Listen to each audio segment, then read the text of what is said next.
ejuma bona de bena yawo ni nyina yi etimi de fi omo de menzo plus na ba etimi era ma yenu ama no zena infio ne ma shara de yi afo wa umse sufita bi efu eba bosome so bunsa ya na no aye din na afi so kra na enshara mba ya menzo plus ebeboa bebi wa chiche ebe de na aya kono na fa number ina kan ha ne yambo 0248778899 0248778899 Mr. Abo Kumase Jeff Abo Mankesim ena pena abo Cape Coast nimdia abo takrade nana boache aba akra ne Temekus Pharmacy enso a shai man akọ na kokọ jibini amwa nana man de disoro entimi amfama na Game Park pick one na aba na simple pa yama na mano from 1 to 36 urem no abomode choose favorite number ebebo man tutu na koye pa etimi ara mana mun komo no yesi opedwete kasha simple betwa no from 1 Ghana cedi ekoko romo be se 450 Ghana cities kabia de betwebia ye boho mako 26 edemawa ano edem papa edu kra phone na network bia o use bia no simple so bebo modern na wada ni star 946 hash star 946 hash wabo modern Game Park where Ramo nan to Tiano Nakoye kama so no etimi edia mo modern adro ye twi ne mpre no mako miensa anopani e 9 o'clock am na afiano 12 pm na nyumani 6 pm tino wo akonya so beto afọ na aboa mane makuye da live on Adum TV nchemu bia www.gameparkgames.com www.gameparkgames.com na ewram na mane ma so no etimi adeda yeso etimi edia mo kama na to Tiano akoye da ma Vodafone semenka enfantros akonya na ba Vodafone car special voice offer no ye de ramu ni nyina 5 Ghana cedis pe and order star 110 hash star 110 hash me patro betimi akọ my Vodafone app no so no abomoden etimi akọ akotoro na Fred Mawa 5 Ghana cedi amount 200 minutes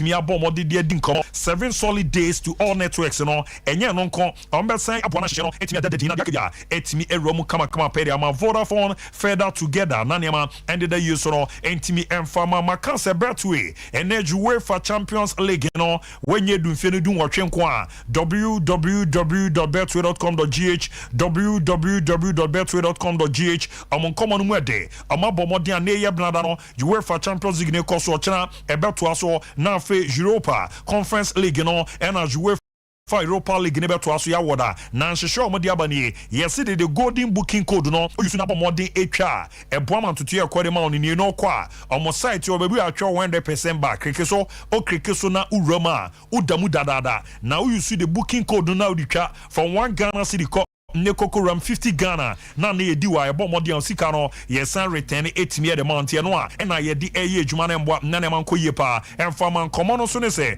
okọ mobile money vendor bia ho anase pono nyoro wani chemo maso na hu se betway se ne omo bomodin na omo 8 year de omo niam ni bia bobo ho a oye top up na your special offer bia be ramu 8 year ama na ma niam so no adeda year ama to ma daroma ye ramu amono ne me ma na e krado no de akọ ne akọ akoto so na mo drinks ne emienu pe me patro mixer 5G and a miso fruit drinks mixer 5G and abamba ni ndiaba na yeda ye emo anwodin sonko ma ujia wona so bo adwuma ma nema dadi de ma na miso fruit drinks no enso no ebeboa siesie ni pedua no organic fruits so tifana bai Ghana ba bi obi a entonkra za bedinto eye na aba dodo na ba be hye ne enfa bimbro 0246 270221 0246 270221 0558 106348 0558 106348 mo East no mo fa ni chemo kokoche company limited ko for idia ne number ni 0243 329414 0243 329414 na KF Kinju Enterprise no orwa ni chemo no mota na tese swami kumase no ujibi 0544 483 392 0544 483 392 manager Daniel 21st kineka overseas munjibi ho Mama Esther outcome Royal Ventures Watra Baptist University Ebuakwa ubenya bi na PNC Ventures Anomanji Taxi Station also Church Hospital Junction ubenya na Sachi Enterprise oro wani chemu asafo abincha also VIP car park ono ye bwana ne ma de de amantima menko UEFA Champions League night ye ramo na mema na aba no de akebia ento aso kama pa entimi enfama mo.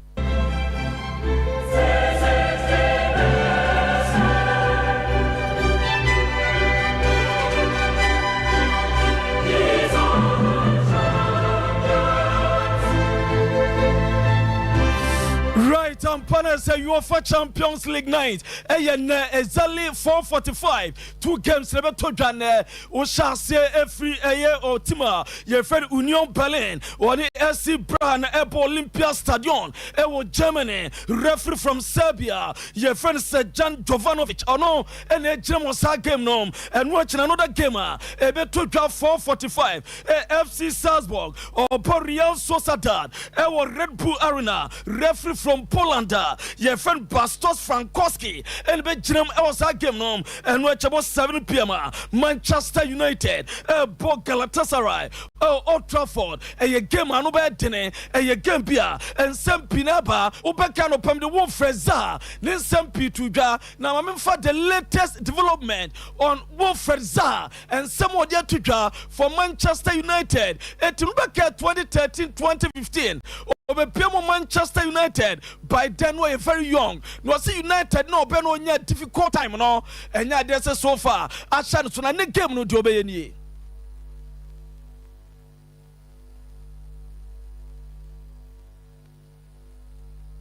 For a phase where you either build from it or you die out from it, and me personally, that I was never gonna die out from it. So it built my character for me to just continue in my career, because I was determined to not let my career die out because I went somewhere and it didn't work out. I was just determined to reach where I wanted to reach, and yeah, I'm here today here.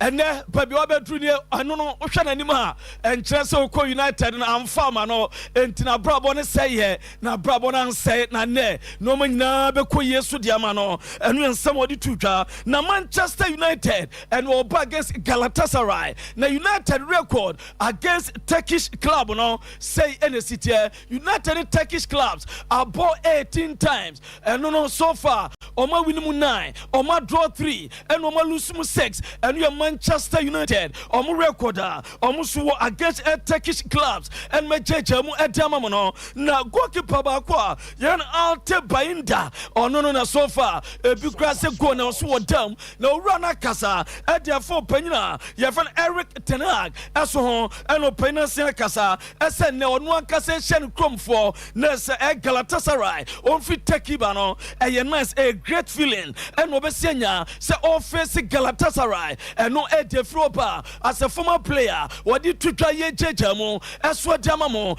Manchester United, Aswaya, Yademamo, Nayagusu, Manchester United, or Pinafan Sheikh Jasem, Obaka on show interest as a Manchester United, or Petiminato, not so fun and Yabre, episode completed the total takeover, Nebum Diamete, and so Rasset Jim Radcliffe, also consider as so a minority stake as for Manchester United him now him dia debia oye nina no so twe Glazers na ombeto Manchester United no oma control for 18 years in here na no reference said Jim Radcliffe e dia tutwa SS wo timinya the minority stake e Manchester United mo still obema Glazers no and aguso control Manchester United na se team no ombegusu a abodwo be kama the metric said Jim Radcliffe e spend be 1.5 billion pounds and a Denya minority stake. Oh, Manchester United Bobo Kunom and no Ediaba, Ye Jama Jamamo, Yantinsim, and the games outdoor Guswa,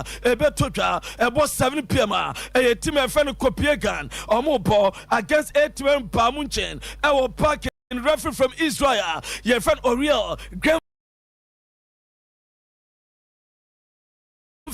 or no enemy jam Elsa Gamer and Nebetma Tutra, now Copema and Sampi, and the Ammo Germany, Eftima, your friend Pamuchin, and now Copema Jamete, and it's a Copia and we are unbeaten. Our the last 6 Champions League games are on my born home, and now there's Somalusubi, the last time Omulusu Champions League home game, I am Patro against Real Madrid, and yet 2013, and Omulusu here, and watch Pamunchin, almost no, Omo MFC Tima, you're from Kobine Ganta, for the first time the competitive game after na omo airball now Kopema adese Kobiegan omo ye winless na so mo winning game entia German clubs say German clubs and omo share 12 times no South omu enya winnie bi eno ede eba na no Leroy Sani onu na no bi the last 11 Champions League group games Leroy Sani etimo no were involved in 12 goals you know watch 10 goals and one more 5 assists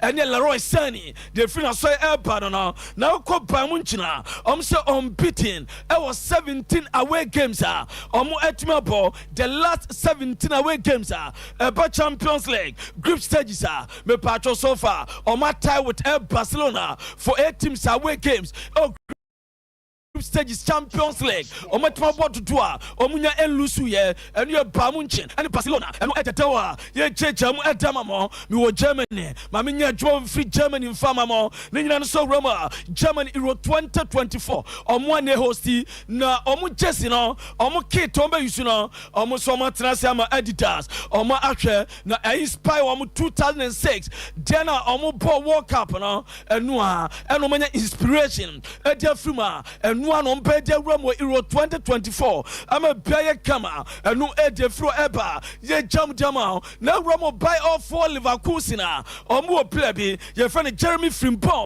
and opaya was accepting long-term contract at the amatim no na was 2028 na video ni na daso no and opay Jeremy Frimpong sign a contract no and a daso adwuma de wa baba na wa bo amna so na Leverkusen Alonso edi omanim no was some reward to boy no na omu wi ani ntensama Jeremy Frimpong after contract extension or the tuga from the Scottish League to the Bundesliga, you know, so I had to adapt, Sompa you know. I had to take my time and practice, but with the staffs in Leverkusen and the players, you know, helping me, yeah, I've adapted. So yeah, I feel like I say, oh, you happy now? Oba and what me adapting no me koye Edman or Kasana Ninja for one standing contract to 2028.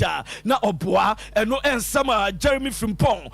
So Edia Tuja now Roma and Lons Bo Arsenal a game I no bad now Kopema referee Marco Gilda and a Belgian FIFA as a center referee. About Roma Bayer Kama and pay the videos how do be and it to an name now Pema Arsenal player where defender your friend William Saliba and their tutor was it we will give our best against loans. Next and the Tebesi a Chirono on France or Bodman national team no and a France Kronwanimu and Untine what the Arsenal a PM of France against loans and Robert Bodmanafi and you and some William Saliba and their tutor now Arsenal for Mikel Arteta as a moment press conference because of bad weather in Tabranta Benjamin White the Oka and some boy no after game and then money better said discussing contract extension na Juma Ben White about the no some reward no more reward no Martin Odegaard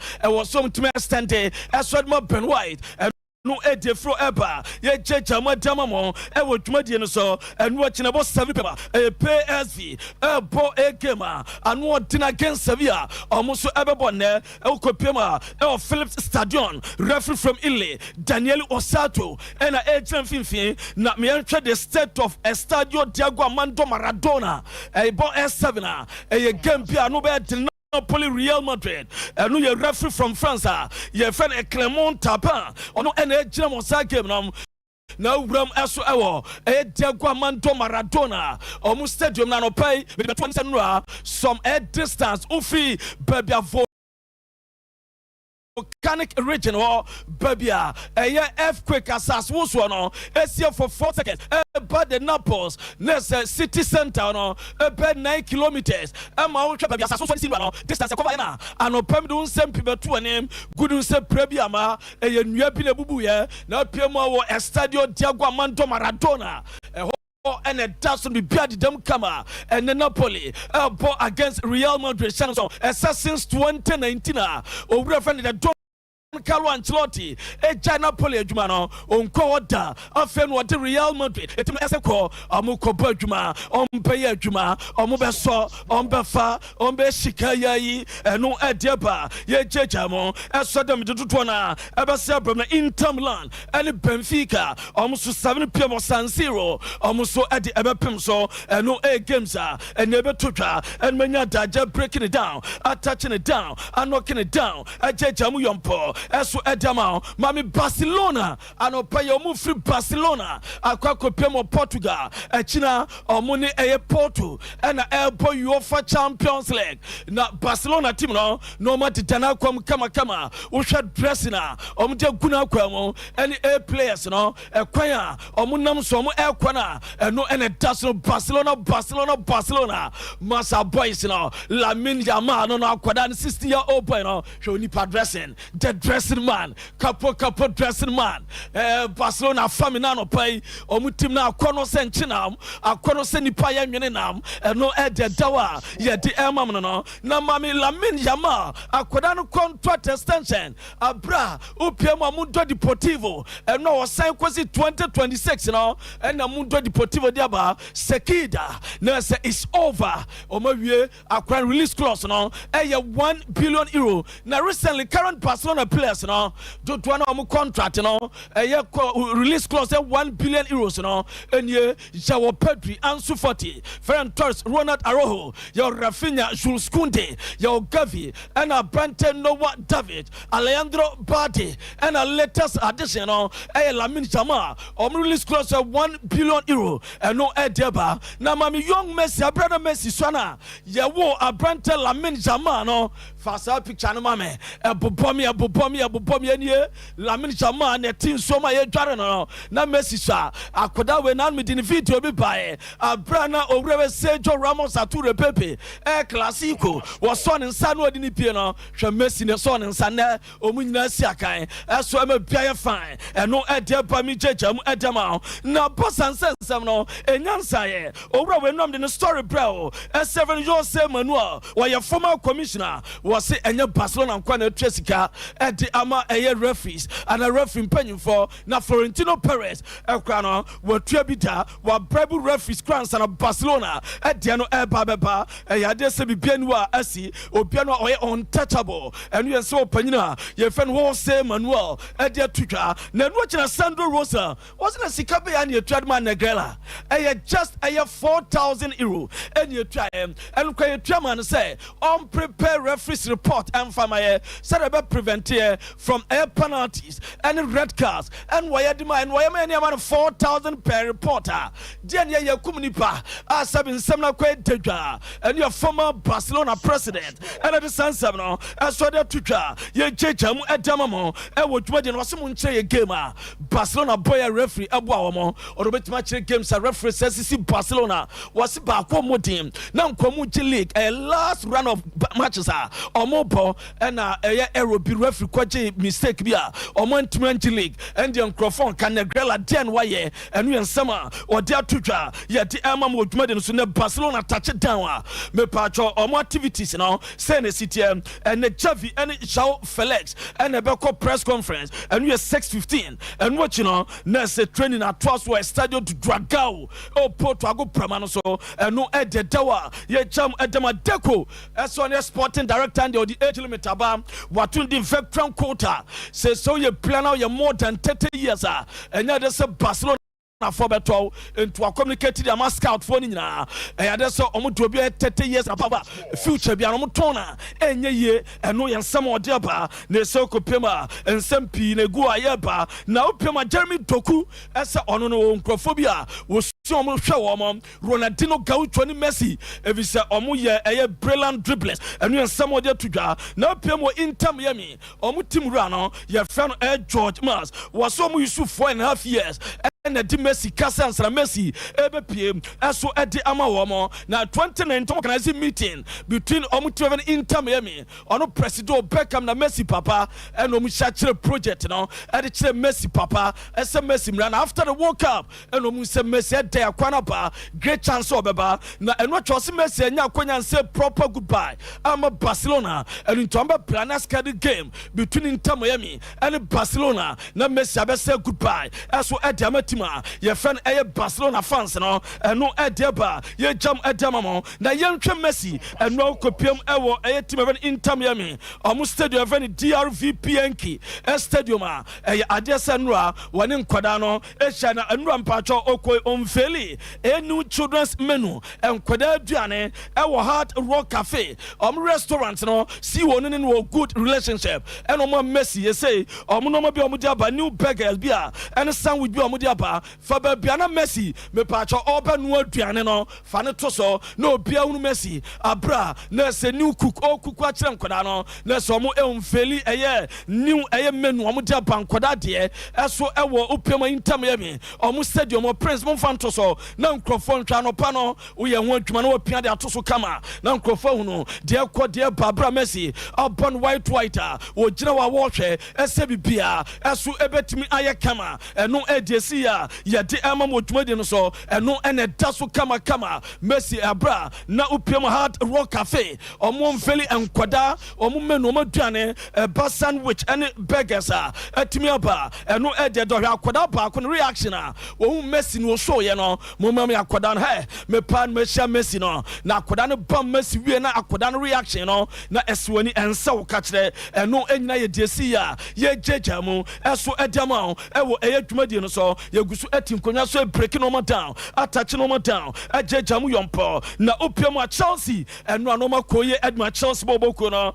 na opiam eye Modric ukoni IG Instagram page a Branton on send first Chelsea goal no and also love you Levi Kowal one day assistant Edmano to Adanase and no Pochettino as or Chelsea for us to fight Kenya Omanya Putra Omanya for a Branton friend of Makailo Modric no Yenti. About maturity, adaptation, we need to understand that all young people in the time is a step by step, but very short steps. Sometimes people have not the patience, and for us it's about to be patient.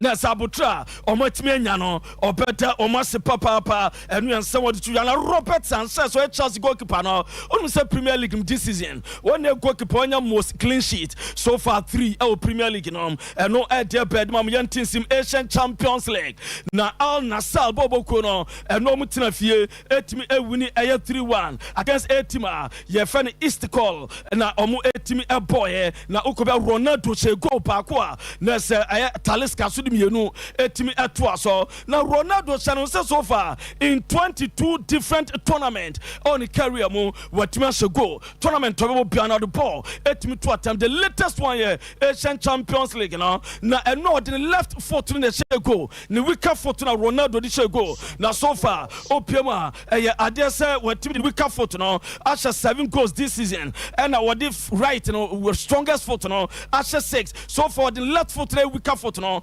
164 goals and what to be share now so far Ronaldo ni career mo and no game now or win and come 779 victories and what man your football one so team up now Ronaldo after the game negasa no I'm here calm no what to me after so the first Asian Champions League go no now no game back when to me amaso and no Al Ittihad game Isfahan for airport ni nyina say owura na say ukopiem stadium na game we so Jahan stadium adjacent team ye fan Isfahan for the statue bi kwasi ho Iran general Qasim Soleimani statue no kwasi ho so panyin we 2020 January and America for no US drone strike ku no na si no ye obia prem Iran or military no na or your powerful commander omuhuni subida na enu na so far the promote no was stadium Iran for no and na team of an LTR for said be omo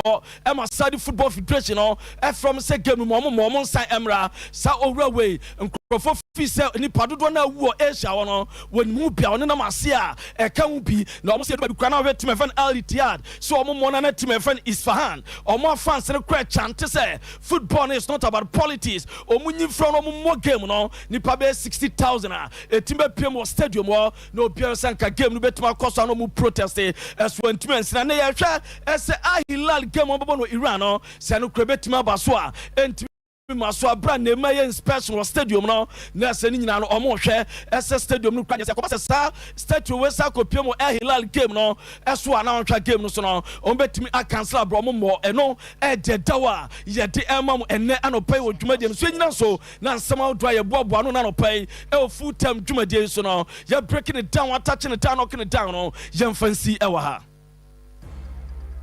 Wahese wako shop. Kodi dwa hodo basket ma emu provisions any nyoma hodo ehia opa. We delay musa edru so na ukotu anso a. Yaka kire wo se. Untimi nchantie me chance number na so. Hey, ya keke. Na mom o de Vodafone cash dia, uni hakra. Yaka ko bia. Say dear, untimi de Vodafone cash etua merchant bia or what network bia so. Straight, direct, sharp. Enti say what provisions. Fuel, inro, iniane. Me say bia o pese wo ye bia no. Vodafone cash amana ye remember ma o. Ye hia obe ya de say. Obe dial star 110 hash. Netua ka ko merchant bia ho. E won network bia so Vodafone. Play now Landio, Ghana's #1 casino game. Aviator Al Landio Betway Airport. Betway, for the love of the game. Bet the responsible way. Regulated by the Gaming Commission of Ghana. No under 18. Terms and conditions apply.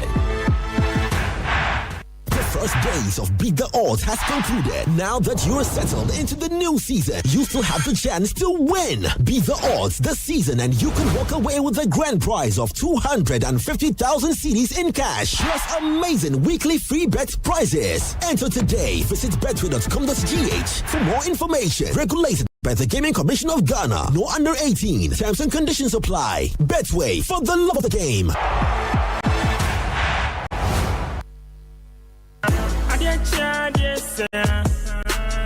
The eagerly anticipated Pick One game has arrived with a bang. Choose your favorite number from 1 to 36. Stay and get ready for the excitement as we unveil the lucky number. Prepare yourself to unleash even more moolah by staking from 1 Ghana cedi to 350 cedis and win 26 times your stake on the amazing Pick One game. Play by dialing *946# on all networks. You can also play via our website or download the Game Pack app on www.gamepackgames.com. Watch our live draws on Adom TV at 9 a.m., 12 p.m. and 6 p.m. daily. Game Pack, more moolah, more power. This game is regulated by the National Lottery Authority, not for persons under 18 years. Play responsibly.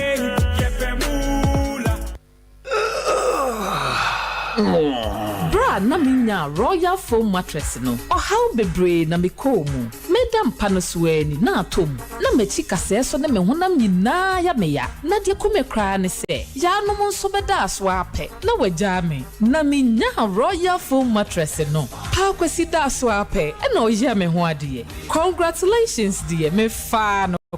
Asedan Koma Royal Foam quality mattress papa fee. Oji aware Royal Foam. What manani relaxation aye de. Awuto so a wunya wo mu ne se. Royal Foam mattress eye papa. Eche yie eye quilted mattress inti. Woda so a ama wona ye foam. Se woto mattress free Royal Foam a. Teche wo free pillows. Royal Foam aje abasobode e wo 12 Ghana Business and Financial Excellence Awards no mu. Yet on quality duvets, curtains, beds, ne carpentry foams ahodo nyina bi. Hwehwe yen wo Royal Foam showrooms any sales depots a ewo Ghana fana nyina. Free 020-227-1000. Royal Foam, rest assured.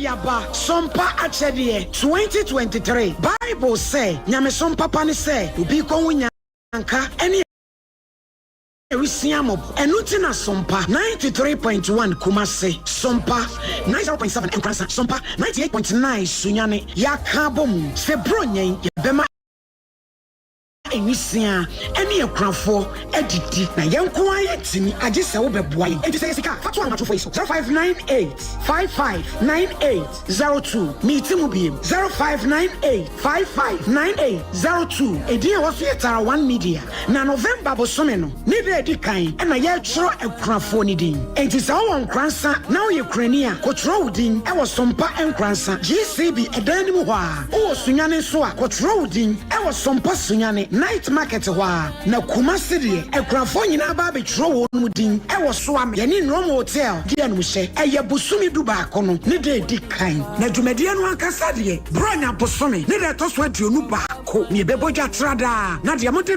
tom ye no ye de ama ekrafo yi wa de bibi wo 1 million what about akoko na de abomo no so eni anwane se ji si no so nyame nhira mo papa.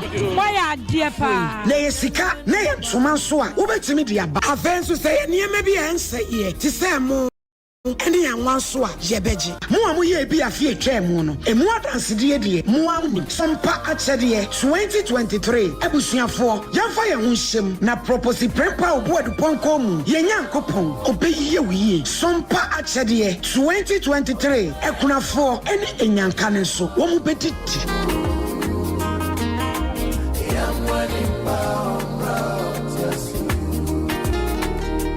All right, so par 93.1. Ya momo de na yensa en twaso. Na komya na intimi shase quick one on birthday special monitor pa na yenkwe anim ne ehwe. Say city happy birthday enko intimi emfa emma Joe. Na mezoni anya we ne ron kakra Joe. Ewo Panacea Pharmacy. Content and on chairman happy birthday nkwenfa ma na nyamisha papa ntudu wani chemo asukwa ono bujuma happy birthday nkwenfa ma Helda Kesiwa odo wani sonom nechemu ewo Bibiani College of Health of Science ono woni Mary Mensa na damfo no nti Mary senko etimi afama na nyamisha papa na de opibia na Helda enramu etimi afama na afi Monica nsono neye oba powder na oba pa nyamisha papa ne Kuku asampo bismarck ban terrible Taylor ono anu ya penye feni Mr. Set ajibrinya na wife no do na afeni seto zo wife ene wa okunu master seto se special one ramu na acha still associate nkwa family legend na ne mandida din pen fama Monica zo yen ready other ones no ne ambo so ntentem ne nko ebi fama Madam Gertrude eni Madam Sonenda zo Madam nyamisha papa na ayo da no ombo no nyakoma so de entimi emfa ema na ebibia enso entimi endeda din pa yen we the other ones no ebi nkwen fama Madam Irene support krobia Kumasi Asante Koroko papa Irene na ayo da no nyamisha papa na de onso no pibia emramu kama pa entimi emfama na ntoto no entimi enkoye ebi so ramu emfama na edion the adina ye dim papa Dr. Isaac Osaolabi or your retired headmaster na wa ma na afi so no mama no re na omame ma nyina se ni yodano nyamisha papa e commentator na yaw ene pomo de ba be rama ne medida yi so no etimi de ma so doc special one fama na Richard Debra ya administrators no ba kono no zo rich happy birthday nkwenfa ma bro na nyamisha na de onso pebia no emramu kama pa so no entimi emfa ma na totie no endida di na Robert Nkansa obengeze ni yoda nyamisha papa na de opibia so no enida mu kama pa entimi emfama na totie no nkoyi na akware so a ye frɛ Uriel Ohene Paddy wow papa ne Paddy na bi farmer zo nyina be pin papa ni papa na nyamisha na ne mande da din kama pa so no entimi emfama na totie no enkwe ne bi nkwen fama Zenet Ofoi Pulos enisi order Bridget ewo Sompa na si ramu entimi emfama Zenet so nyamisha papa na so no de opibia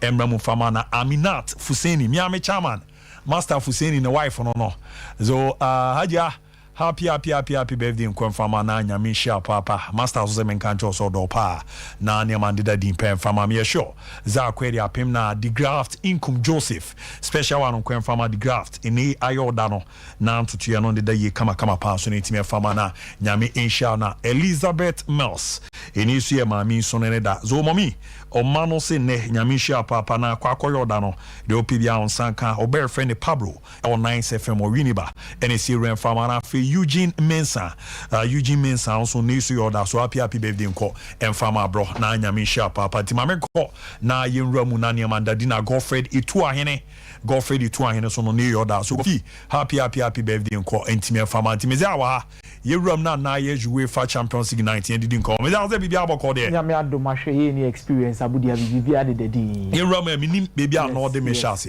yes abudia bi the UEFA Champions League and yebenya akunya are witness some of the games yebenya Real Madrid, Napoli, Manchester United, Galatasaray munyina ewo bansane ye be hyase no and ye koda sore ya massafo akuliki a certain format aye nyina na ewo yinsusu yemo ya adwemu say UEFA plan so no so betimi di Super League ababonten na omudi tumi say a project anka by 2030 the osanke timi wo full force a obia timi participate bi wom e bon ho modern say on betimi nye scan bi am o so timi akomobotom and I receive a lot of criticisms.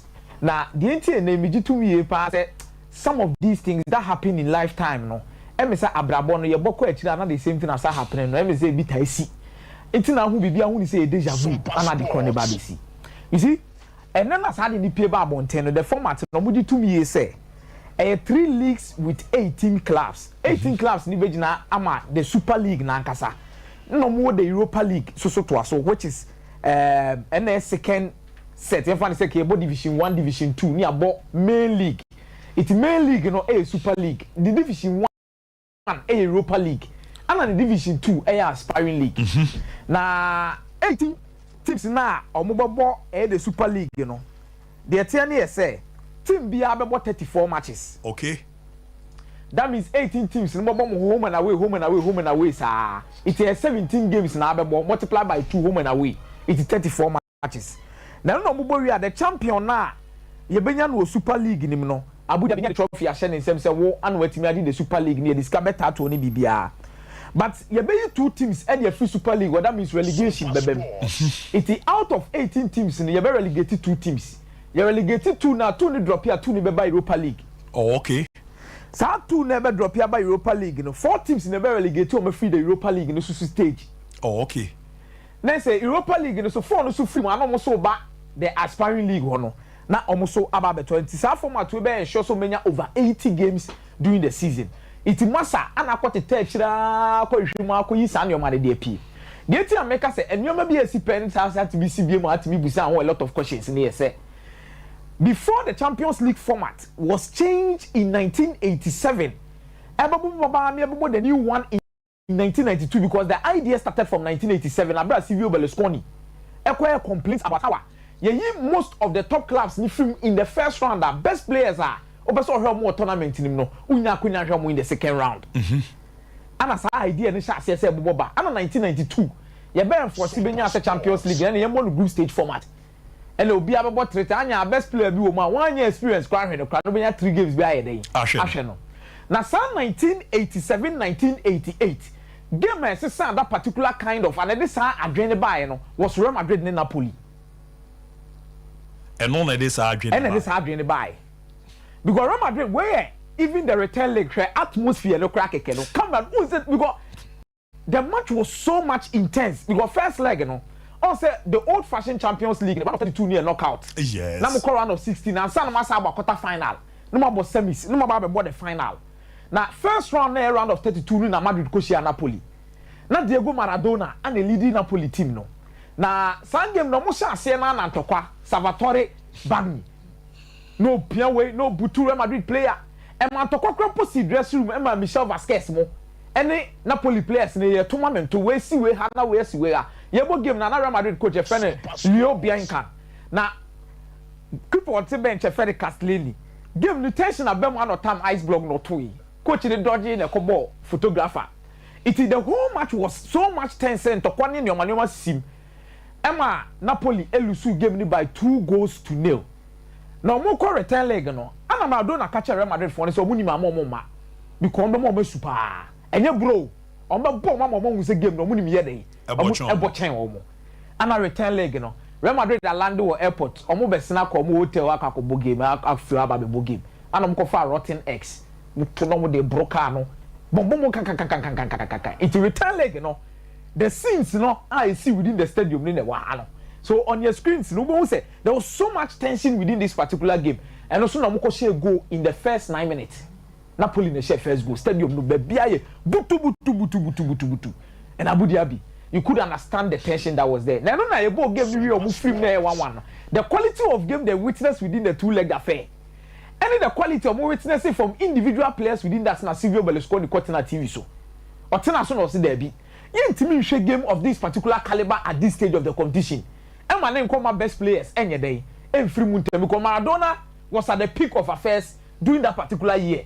And Abu Dhabi, let's not forget, Maradona a film early in the Champions League. Yes. Yeah. So it caused a change and the mentality started coming. And I'm out for that dream when you say, and he introduced a group format. And in 1992, it became realistic. And there's a winning bar. It's a bar, and on a bar. You see an money beam.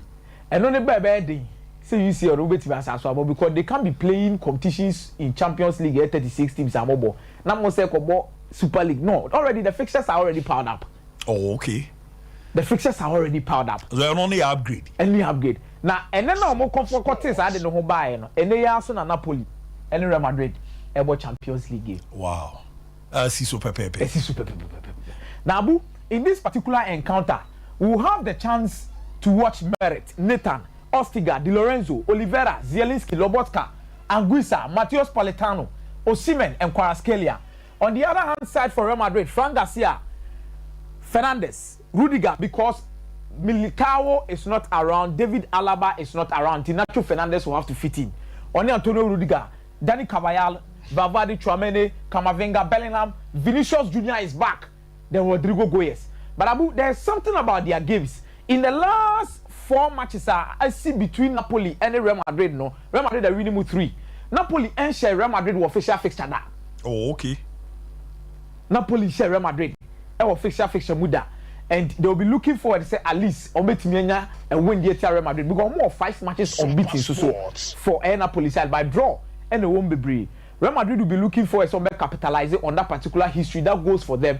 Say a long winning run against Napoli to get the win. This is a game called Real Madrid double chance and under 3.5. Real Madrid double chance and under 3.5. Anytime goal scorer Vinicius Junior, anytime goal scorer Jude Bellingham, anytime goal scorer for Napoli, Victor Osimhen in that particular setup. Inter Milan bet Fiabo Benfica. Now Abu with Jan Sommer, Francesco Akebi, Bastoni, Benjamin Pavard, Mkhitaryan, Barella, Hakan Çalhanoğlu, Di Marco, Denzel Dumfries, Marcus Thuram, Martinez, Lautaro, against Morato, Jurasek, Otamendi, Ba, Koku, Florentino, Mario. Di Maria has been the master of big games for Benfica for time Wakako PMO team, and he's doing so well. This is a game America called Inter Milan double chance and over 1.5. Inter Milan double chance and over 1.5. Anytime goal scorer for Benfica, Ebe Angel Di Maria. Anytime, because he loves playing big games and he has proven it. Anytime goal scorer for Inter Milan, go for Lautaro Martinez in this particular encounter. Arsenal against RC Lens. RC Lens, Samed comes to the Champions League playing against Arsenal. Mendy, Sotoka, Fujini, Wahi, Frankowski, Machado, Danso, Gradit, Medina. Arsenal will have an edge though in this particular game going away. But Omopons in UEFA Champions League in their first game away, now I want to see their reaction. Especially our France, most of their supporters are quite radical in the stadium. They will create an atmosphere for you, and how a very active play massive role in terms of the Obetime TV. It's this particular game over 1.5. Anytime goal scorer for Arsenal, Bukayo Saka. Anytime goal scorer for RC Lens, Wahi. Say on also Obetime in that particular goal in the amount. Bayern Munich ebe to Kopiega na kwako sheno. And no doubt about Hurricanes Paris. But who Bayern Munich na nkasa na to be omu on and off. It will penny safe for over 2.5. Who penny safe for over 2.5. Who penny straight so betima ko Bayern Munich no a handicap to Copenhagen. Anytime goal scorer for Bayern Munich ebe call Ediama Hurricane in this aspect. Manchester United against Galatasaray. The same coach now the Istanbul Başakşehir. Eshe Manchester United no on one of the Galatasaray ba. Wilfred Zaha, Moro Icardi, they have a good setup. Manchester United, Lindelof, Amrabat, Casemiro, Munina. But if you're looking at this setup of Angelino, Istanbul Başakşehir su team omo Manchester United mo tete omo no. Now most of these players so Angelino so Lucas Torreira, Demebe, Aktekoglu, Demebe. Aktekoglu, Joyce Mertens, Moro Icardi, Wilfred Zaha.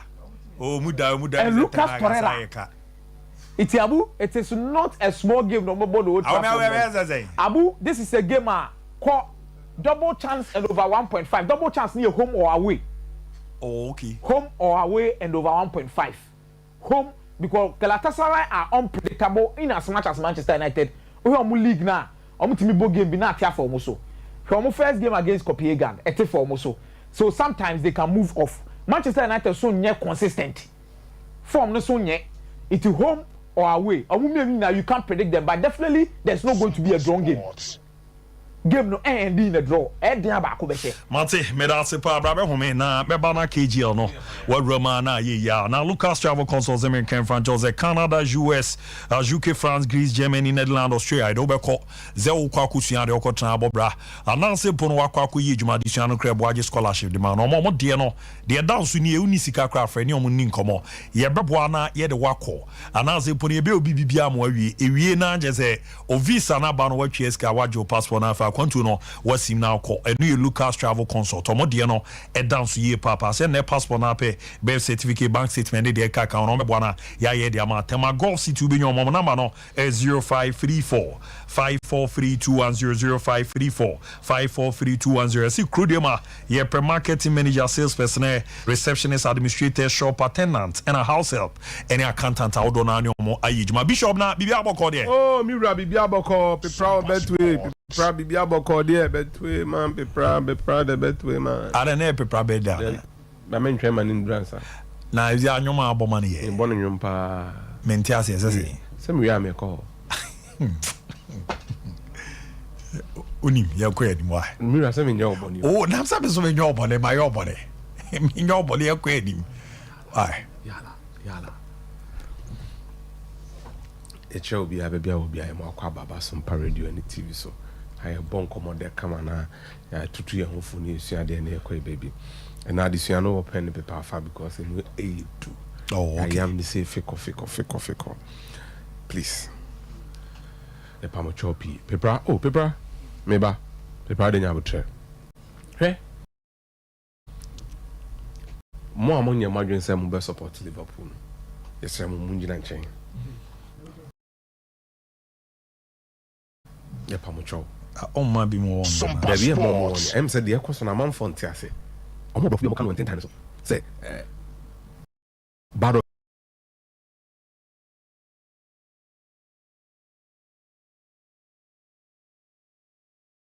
appreciating the obi abenya ne de yes now it will even out obi enya bad decisions I didn't say yes or something so it's a shameless rhetoric assassin I refer when we are Liverpool yes next because I'm good Chelsea na Liverpool for Nigeria referee Chelsea who does that it's a rhetoric now and you are it's a bollocks one look and then you catch them up mum so salse munu so yes nsem hu a enisi so okay omasa ya dije omuso ama ma bon ah can you imagine say referee a odi ball in England onim pefe say Manchester City Abu Dhabi for ne dia na wakwa ko di ball UAE Sports Al Ain Al Sharjah omo sponsor UAE league no Abu Dhabi National Oil Company omo board member Khaldun Al Mubarak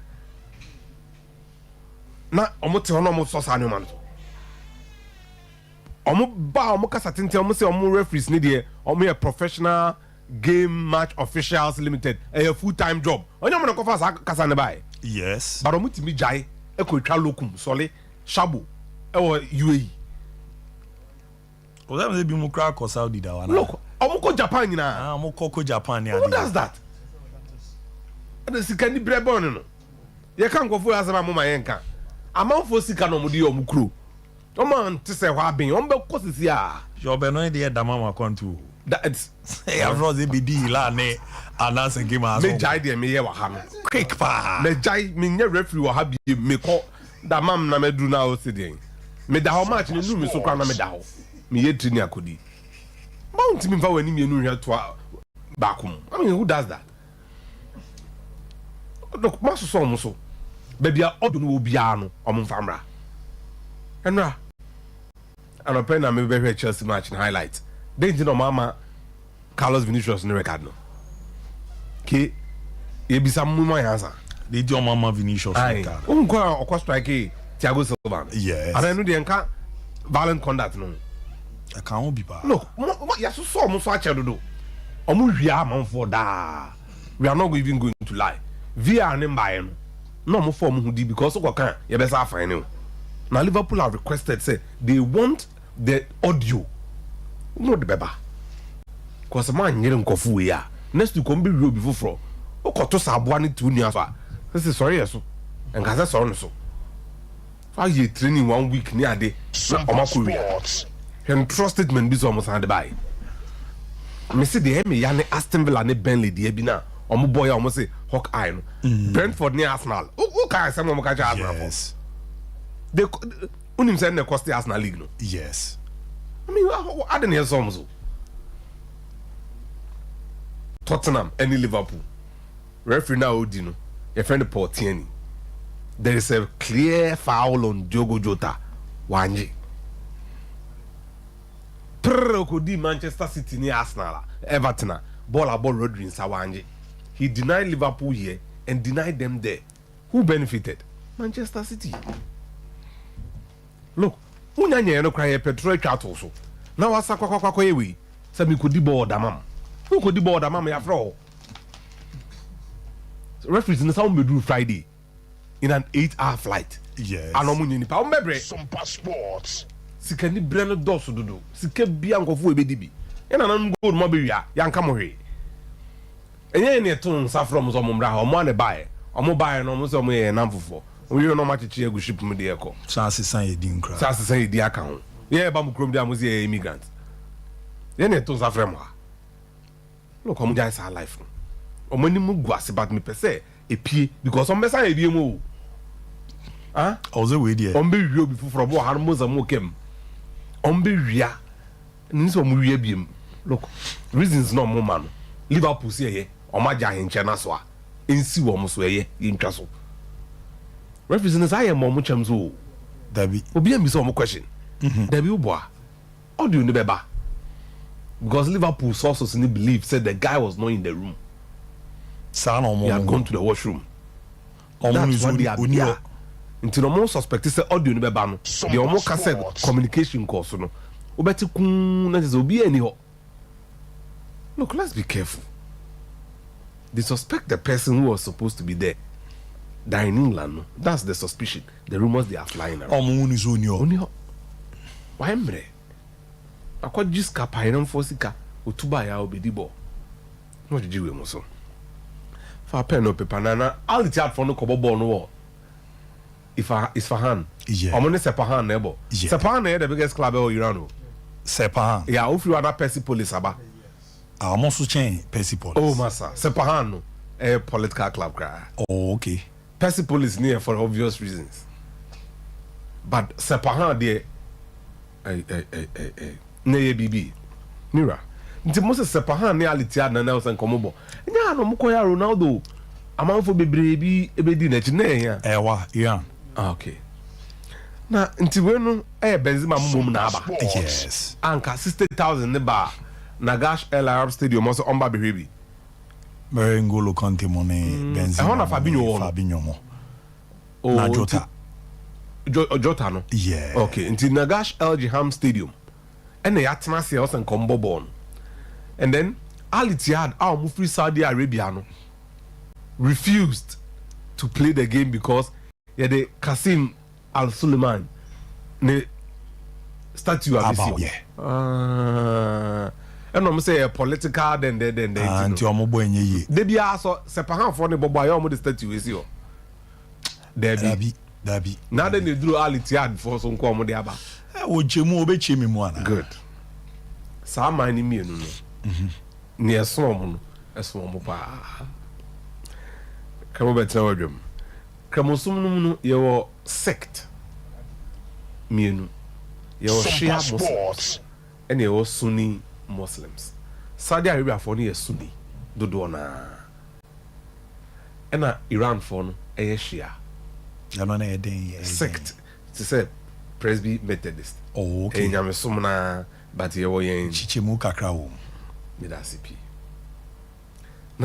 Shia represented by Iran. And Saudi Arabia representing the Sunni sect no. Into quite dom ntem de free. Nyame nkwa nenim. Na metwa ne tiase ne be ya obetiase. Na me da be si Qasim Al Suleiman so. Qasim Al Suleiman revolutionary guards no. Soja for kuku dam awantene mu a omo Iran no. Say Iran no na democracy na ohini bi edisuo e na ombe tu ohini no mo ye an Islamic state in Iran e kan kura ye de Quran and a govern ho. Islamic Republic of Iran. Namira some passports near course no from 2011 Arab Spring ne started here no Iran ne Saudi Arabia ntem enye kra ne shase no mo beti ase ofiri ho a Saudi Arabia ekon tokwa wo Yemen omo ne Houthi rebels bi na ekon ho omo say Iran ne supply etuo ni akode ema Houthi rebels no ukole Lebanon no makokon ho Rafik al-Hariri free so as prime minister no Iran was accused by Saudi Arabia. Oh, okay. Saudi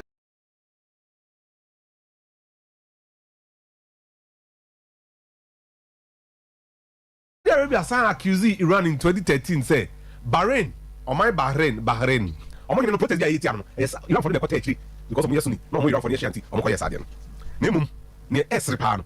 So who is West Africa? I shall say in 2015.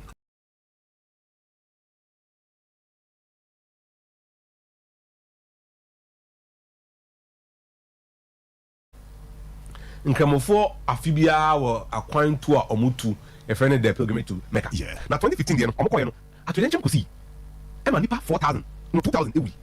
Sa nipa nkramofo 2000 ko pilgrimage in 2015 na mu 400 Iran for na eba sa no Iran for no bufu ye pa na no mo Saudi Arabia ni bi a yawo no te Saudi Arabia oye Shia ono nya Sunni ye friend Sheikh Ayatollah Namer al-Barker Namer na Namer al-Namer no okasa ditia boni ayekoso Saudi Arabia and the koyan nyameson no omudi sika kaka no so if you could get Namer al-Namer's picture I'll be happy nti papa we ne kasa tia omo saa no na Saudi obayan no monarchy say look he's been sentenced to death into almost executing. Wow. Yeah. No more executing no. And the supreme leader of Iran, Ayatollah Al-Khamenei, Eba Bontino senior Saudi Arabia ayeno. Divine vengeance. I'll return if you know ebe bomuso. Any 2 weeks. Saudi for no wa na to pay share mine na momo manum. Bako koto mo major oil fields no bako. And almost say daddy with the moana my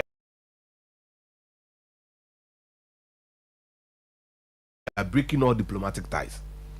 The supreme leader of their military, ne Qasim al-Suleiman. Oh, okay.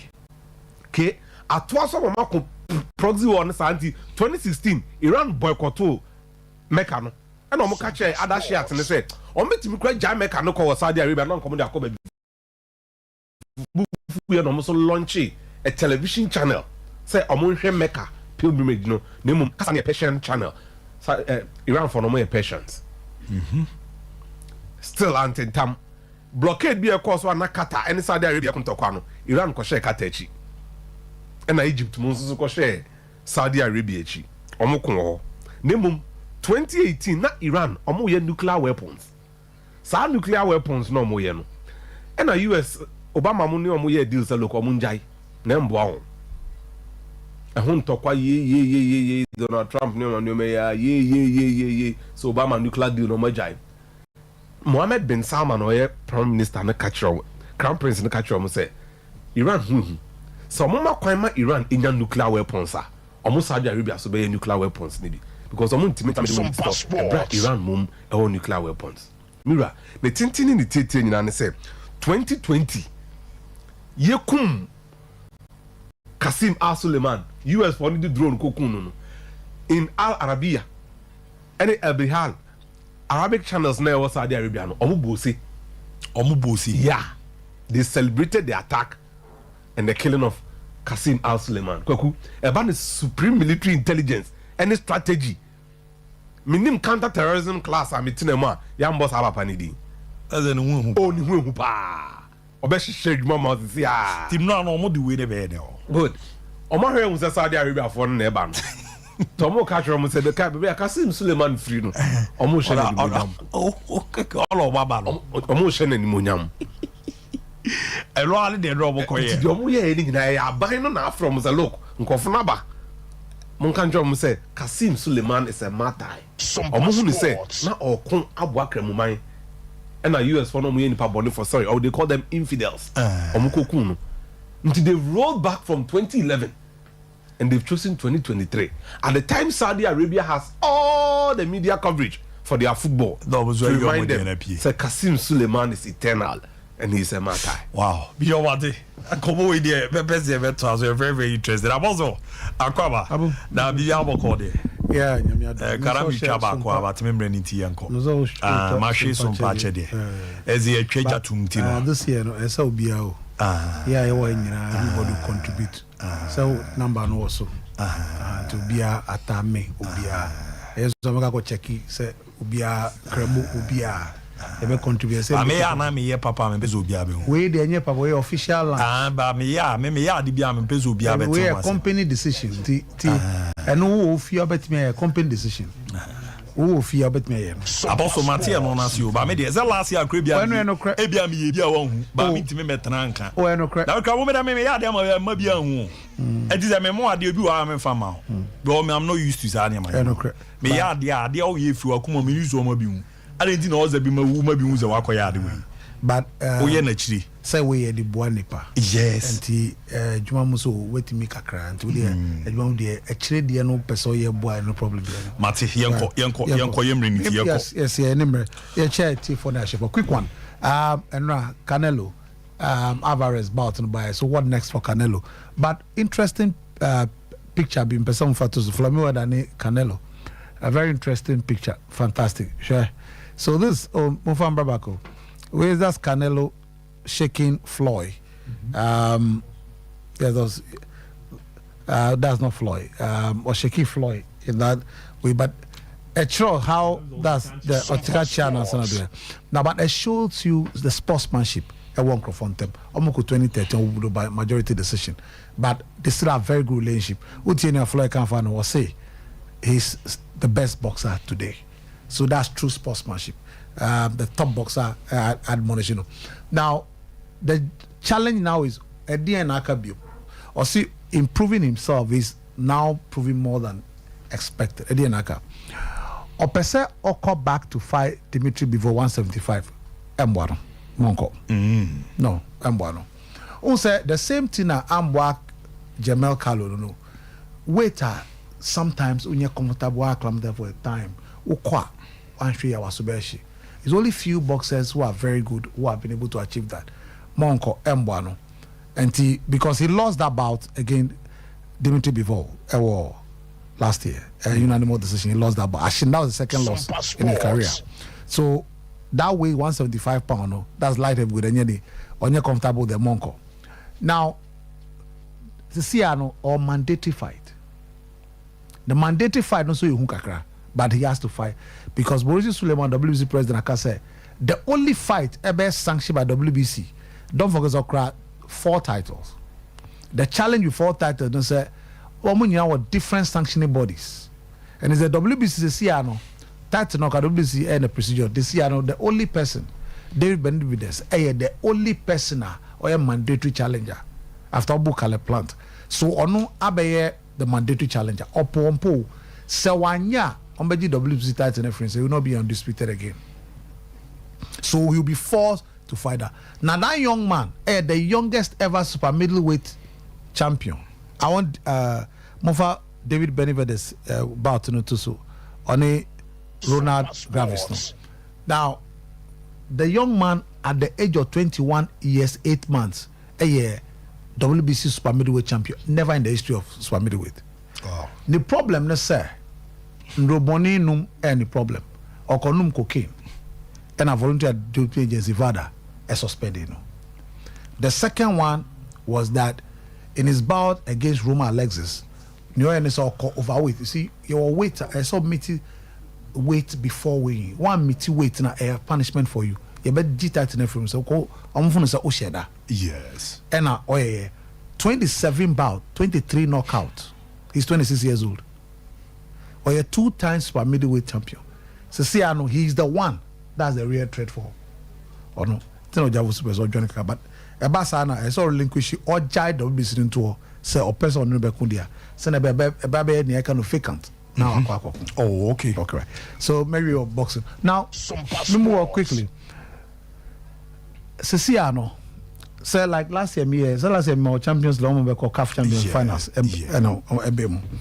But me started from Moin Shabani. Moin Shabani, a top coach. There's a man, wonderful. Moin Shabani, a top coach for Esperance de Tunis. In fact, Moin Shabani, in his time, won the back-to-back.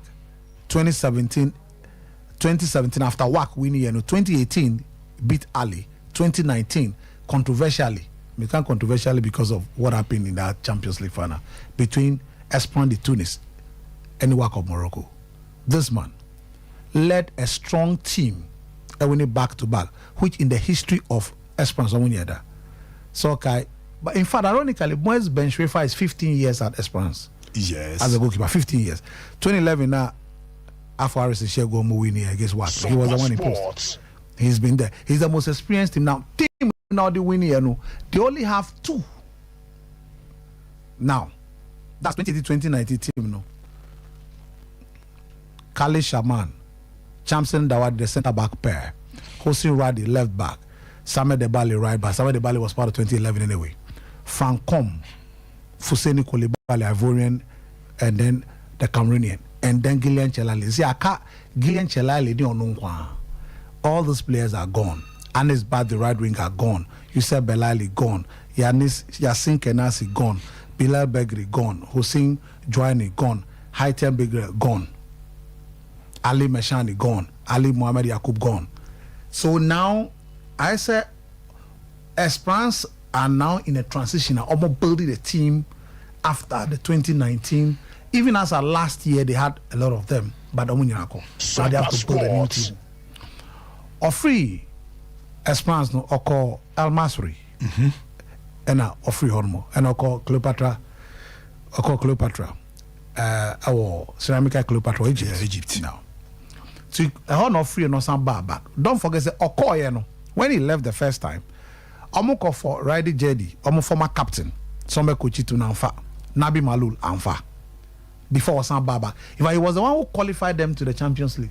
Yes. Again, he has the one of Burkina Faso on a qualifier. But on only magic trial ni assistant no, Omaka say, we enye Esperance the Pamamu, mutual consent they all move. Omwani omotenase. Yeah, Mr. Spedi said, Omanya deal be baby. Zana huno. Yeah. And now secondly, so team na aye fufro. Or best struggle with this team. It's a smart move. Or best struggle. Ben Hamida, but these are new guys, rather sided, new guys that are coming to the team. Apart from Mohamed Amin to get Yasin Meria, the rest are new at the back. It will take him time. Hossein Zah is a new midfielder that they brought. Mohamed Amin Laluda, new midfielder. Hossein Gaka, Omokofano for Antalya Sport, was a former USATF player, very good striker, and then also a left winger.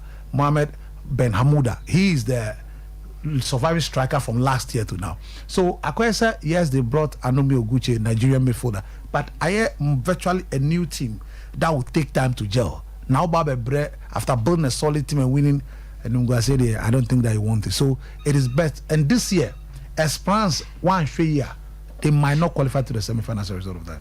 I feel no. Because of transition as you speak now, Omuni coach. They are not looking for a coach. Almost situation. Osha, now this year, so because Sikana increased it to $4 million. Mama me list of Omama qualified. You realize that from last season to this year, 8 teams unqualified. Osha team you see the teams that are there. One say Pyramid, I feel no mobile. Yes. Pyramid, this is the first time come to play Champions League. Only a new team. One say Oba TV Mazembe, a new team, but last 2020 no more call Champions League group stage. 2 seasons then Young Africans almost first time after losing the final to USM just in the Confederation Cup. You also ASEC almost 2 years after almost Bremopa. At Sport 2 decided 2021 they were in the same group here Belouizdad, Juan Galaxy. And also Juan Galaxy Botswana, Juan Galaxy. FC Nouadhibou, this is the first time. Nouadhibou, Mauritania. Yaya Ahmed, second vice of CAF, the team, you know. So they are saying. And then you talk about Mediama, the first time ever. So where is 1973 champions? Vita Club. Vita Club in him. You also have Zamalek, 5-time champion. Last time they won 2002. Almost him. Vipers, first time by almost him. Now you also have a situation where Horoya, Ephraim, Raja Casablanca, 3-time winners, almost Ephraim, Cotton Sport 1999, 2008, Sompa Sport. lose to Ali by 4 goals to 2 finalists, almost end him, Almerek, almost end him. So clearly, almost say we have 8 teams that have lost out of the CAF Champions. I was saying, clear, sir. Yeah, a mood daho for those who are likely to win it. And no one said so Ali, yeah, so a team like Ali, for instance, Ali 6 Champions League, the last 6, Ali have won 3 runner-up. That's dangerous. 2017, Omuluzi to WAC of Morocco. Ali. Okay, I said Ombeshe Kaiser Chiefs. Ebeshe Zamalek in that fierce final. And Omasambeshe WAC this year. They won that 3. They lost to Esperance de Tunis. Omalu to WAC twice. 2017, 2021. And Omalu to Esperance de Tunis. 2018. So what it means that Ali in 6 years have won 3 CAF Champions League and Omaluzi 3 finals, sorry. So 6. That's why they are 11-time champions. So what it's clear is that Champions League are the most authoritative and guaranteed number 1 team Sobeji. Even though football be team say Ali. Record on Mono BNB. I forgot about the 11-time champ. I'm saying that Oma winning 3 and Oma losing 3 finals. And so Ali as we speak now, they've made Hamdi Fatiko. The only change in Ali is the midfield. Hamdi Fatiko, but they brought Emma Shaw. Emma Shaw is a top class central midfielder. Yes. From Zamalek to Midtjylland, top. Almost the radar slim about very creative winger and very good defensive midfielder. If you try to place there. Masakola is also playing. Oh, Nabil Ahmed Koka, the young chap, Okwana 23, about DM for the Egyptian 23. Now he's the main DM. Don't forget, Amre General Solaya has recovered. Aliu Den is there. So apart from a Horner Hamdi Fatiko, they are solid. Anthony Modesti is now going to play alongside Persitao. So there's it. So Oma added more quality than the team that won the Champions League. Anthony Modesti. Of course. So there's it. So Ali team now is stronger than the team that even won the Champions League because the quality additions now. When Okoshe Ali midfield alone, an average age of 24. So it means they'll be very quick, very mobile. And then, of course, Mohamed Abdelmonem, as ever reliable. Oh, say boy, be Ahmed Debesh, a boy against St. George's. Yes. The young left back, from under 23 side, Roma Promotino, Masakula Promotino. What it means, that was how much Mama and St. George's for 0. It means that Ope Ali Malou, left back, no any replacement, any cover. Now they have it. Mohamed Abdelmonem is now the cover for Hani Mohamed, or right back. So now he has a balance. And Yasser Ibrahim, we need 3 Champions League, centre back. Rami Rabia, don't forget, we need 5 Champions League. Oh. He comes to play, yes. Match who he has, St. George Obobi. Match who he has, but no matter about the experience, not the war. And then, anymore, they don't have a problem at all. So, Ali are going to be the number 1 favorite for the cup. Now, okay. Yeah, Baba Beto. Sompa Sports. Now, the teams Ali is stronger. No, Wydad is also being Wydad is stronger than last year. Wydad losing final. Ochina, your baby room. They are not Ochina crown. I like Thursday. We Ochina mean they are GPS travel. Ochina you kwada. Ochina. Ochina. Okay. GPS. Mate. Interest on South Africa is a young Ghana team back a role model. Do see just say media manya we ni nyali for na Anthony Modesti mo na ye betwe mo Nurudin Anthony Modesti sa kamonya min sharpa abegezi na boko de oh nyankopo adum babi di ko bosi ba do 52 estate construction limited o maso eni ehwe ti mo amwa amano ne no na mo amwo Ghana bibia mo pass ase efie eni bibia no chairman aba ti ma minimi ma no eni nkoma aka okay abai ye rame as usual, Debia Meka say wana ohwe Sompa TV na omuti ye no ya yensema yete ya ye ka no sebe wu honom na oka asema kire wo na se wamfa nkwa adwendwem na wadwene mu nye dupa obefa ne se as wo yedede ene no hu so mfa so ɔkyena bi no wɔte hɔ no ma na ɛtwa mfonyini ɛwɔ wadwene mu no wani so kyerɛ sɛ ebere bi dui na mete radio ho tie sports abrante bi bɛka 52 estate ho asɛm kyerɛ yɛn sɛ yɛnya sika a ɛnso mfa ntwa yɛ no prema akɛseɛ ne yɛntete so na yɛmmoaboa yɛn ho na yɛmmoamoa yɛn ho twitwa nneɛma bi so na yɛmmoa sika no na yɛmfa ntɔ asase yɛka no na ɔka no na yɛadwene yɛ sɛ abrante wɔnim neɛ wɔka me na manya me sika na mede twa m'anom a ɛfa ho bɛyi na akyina bi ɛna abɛhunu sɛ asema na abrante yi ɛka na 52 estate ɛbɔ ho dawuro ɛwɔ radio so ne tv so ne social media platforms awodo nyinaa so sɛ abrante ababawa wasi so na sika aba wɔ nsɛm no cb na ɛfa tɔ asase ɛhyɛ asesi wadeɛ na akyina na ɛbɛyɛ efiura bisifi sɛ kurom ha ɛdan han yɛ yaw rough ɛdan han ɛdan han da bia meka ɛnɛ a yɛte a yɛkasa sesi yɛ obi time so ayi fiura atum desia no onye sika koro de kwa kutua emo ye den de ama no a wotie sesi awo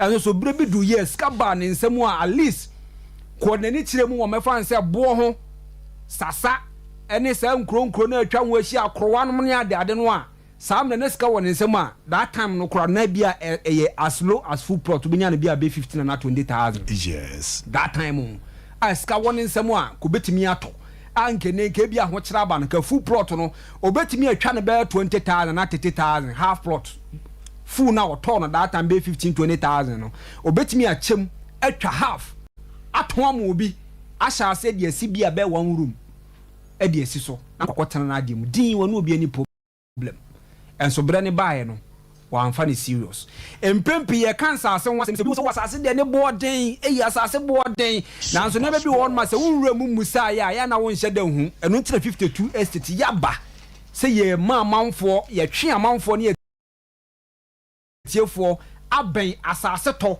ene asase ton nti da bi e bo wo de no fa yen busa yen asase bi da hen bi de nka me pebi wo bi a kwan we so me pebi wo kwan we so ene ye kwan traffic abaso pa na nsi a o ma hyase a omo eguso omo so omo ye be kakra no na traffic ni so biem first na nka atonsu kwan pa na nka traffic enti na okochiro bi asase wo kra no a na nka wokoto no na ye den de ama no bi ko han dan wo kra na ye den de ama no nei emudawo sa to bi jan kwanta yes omuguso ti usi so asesi a na waduru enti no asase de chichi ne akiri ba bia obenya bi osika so no mesra toto ho to ne fato ho enyiru ti na 52 estate oto ya ne ma 20 bars of cement no wa shase now they develop ya asase no utia ya be half cancer utia half na kan spread ma ne ma cement na de wasase no so adwuma umpewe na apede yi but modern de bia meka empanyimfo no de obanyini omo ko na yeye mrante na yaba na yesu ne mu bia be 25-30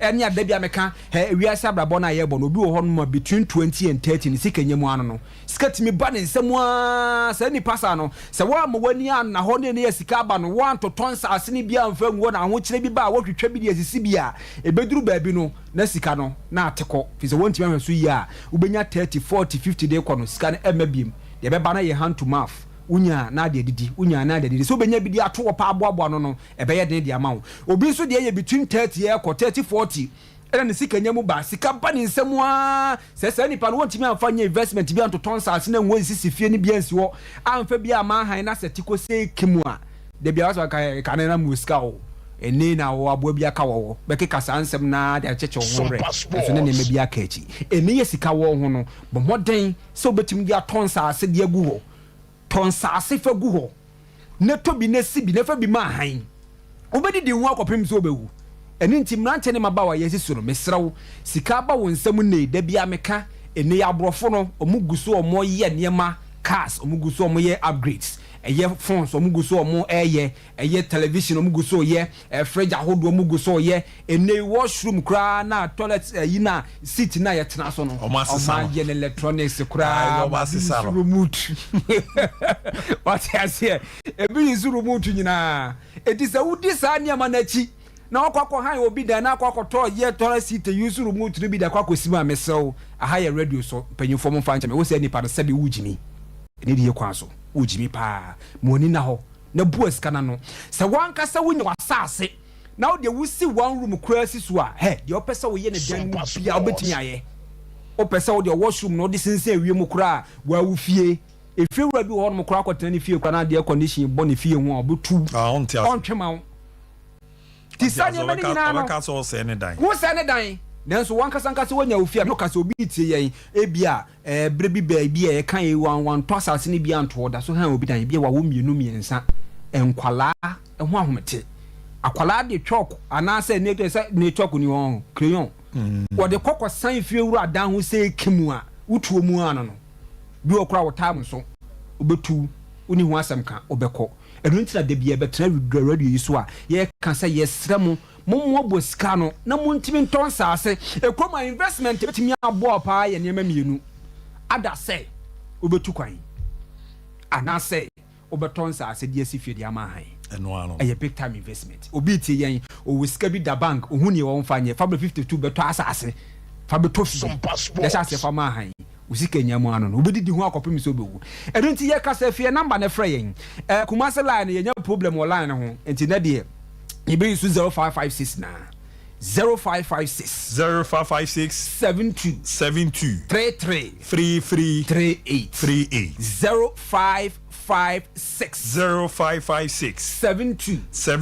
33 38 52 estate number no utie yen na se edansie enko na apese wusia fa ho dadwini nyina fa bedan yen na to adwenim odi ense fa hye yensa se dan se wo pemesi ni ye betu foundation ye be gu form no kama ya to floor level ya to ekosoro ye gu lentil ya to so mienu ana amiensa abrosa na apa ye furo so saa no ye wie ni nyina wie no aduru so bo fa bedan yen ye wo carpenters ho obebo dan so kama de ama wa woni problem it depend specification said you see pedan so bo se bia nchense na ye mu ahodo bebre ni nyina no de bedan ye ne ya de nua papa be boso kama enso etimi ade ama wa ensuo toi edan no enwunu na o de bedan ye wie no e base edan no ye ntumu tiles nyina Fabedan 52 estate your expert ho a obeto task kama said you open interior deco no ye be ni nyina e de ama wo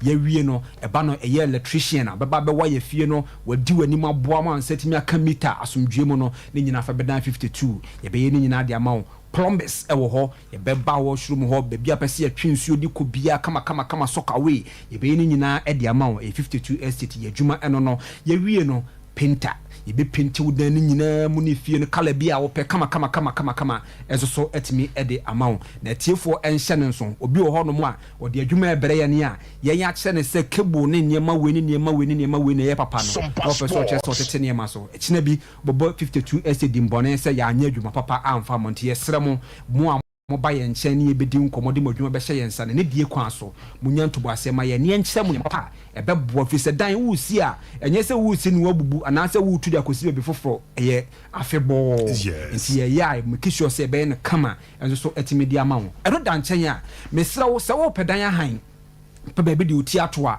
Fabedan 52 estate yanko ane estate company ye organ ha no ma ye dia nipa nim e ma ne dan e ma ne baby da ama na sum eso dwono a e bo no so depend se de usi kesitie se de fie usitie ne nyina no obenya edan ne bi na wo so watimi ahan ye numbers no e ye 0556 72 33 38 0556 72 33 Kumase obefaka eko antwa ke ye biase page 4 kasa wona abisi ukura oka nso so a ofa eya antwa kwan no so otra estate junction oku anim kakra bi a odi busa page 4 obeba ne ho ne yemetra se ne yeni nkomo eno danche a enkran Kisman Junction ho no ma game park kwantempo no so eye Kofumi Plaza Brosana sepe ho so beba no na 52 estate ye bo social media platform ni nyina Facebook WhatsApp ye Twitter ene ne keka ho nyina no ukohwehwe 52 estate a obehu yan adan ne bo ni nyina bi wo ho ne ba bia nsase da ni nyina bi wo ho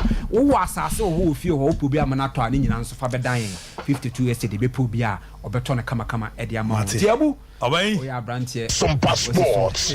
Nescabo nsem. Odi obu prema de twetwe no. E de atoto card de adedemu no esrew. Fata asase. Fatu fie. As an erasation. Why? Until you 52 years construction limited. So you there you mape ya TSC ma fisi ne beto aso amamo.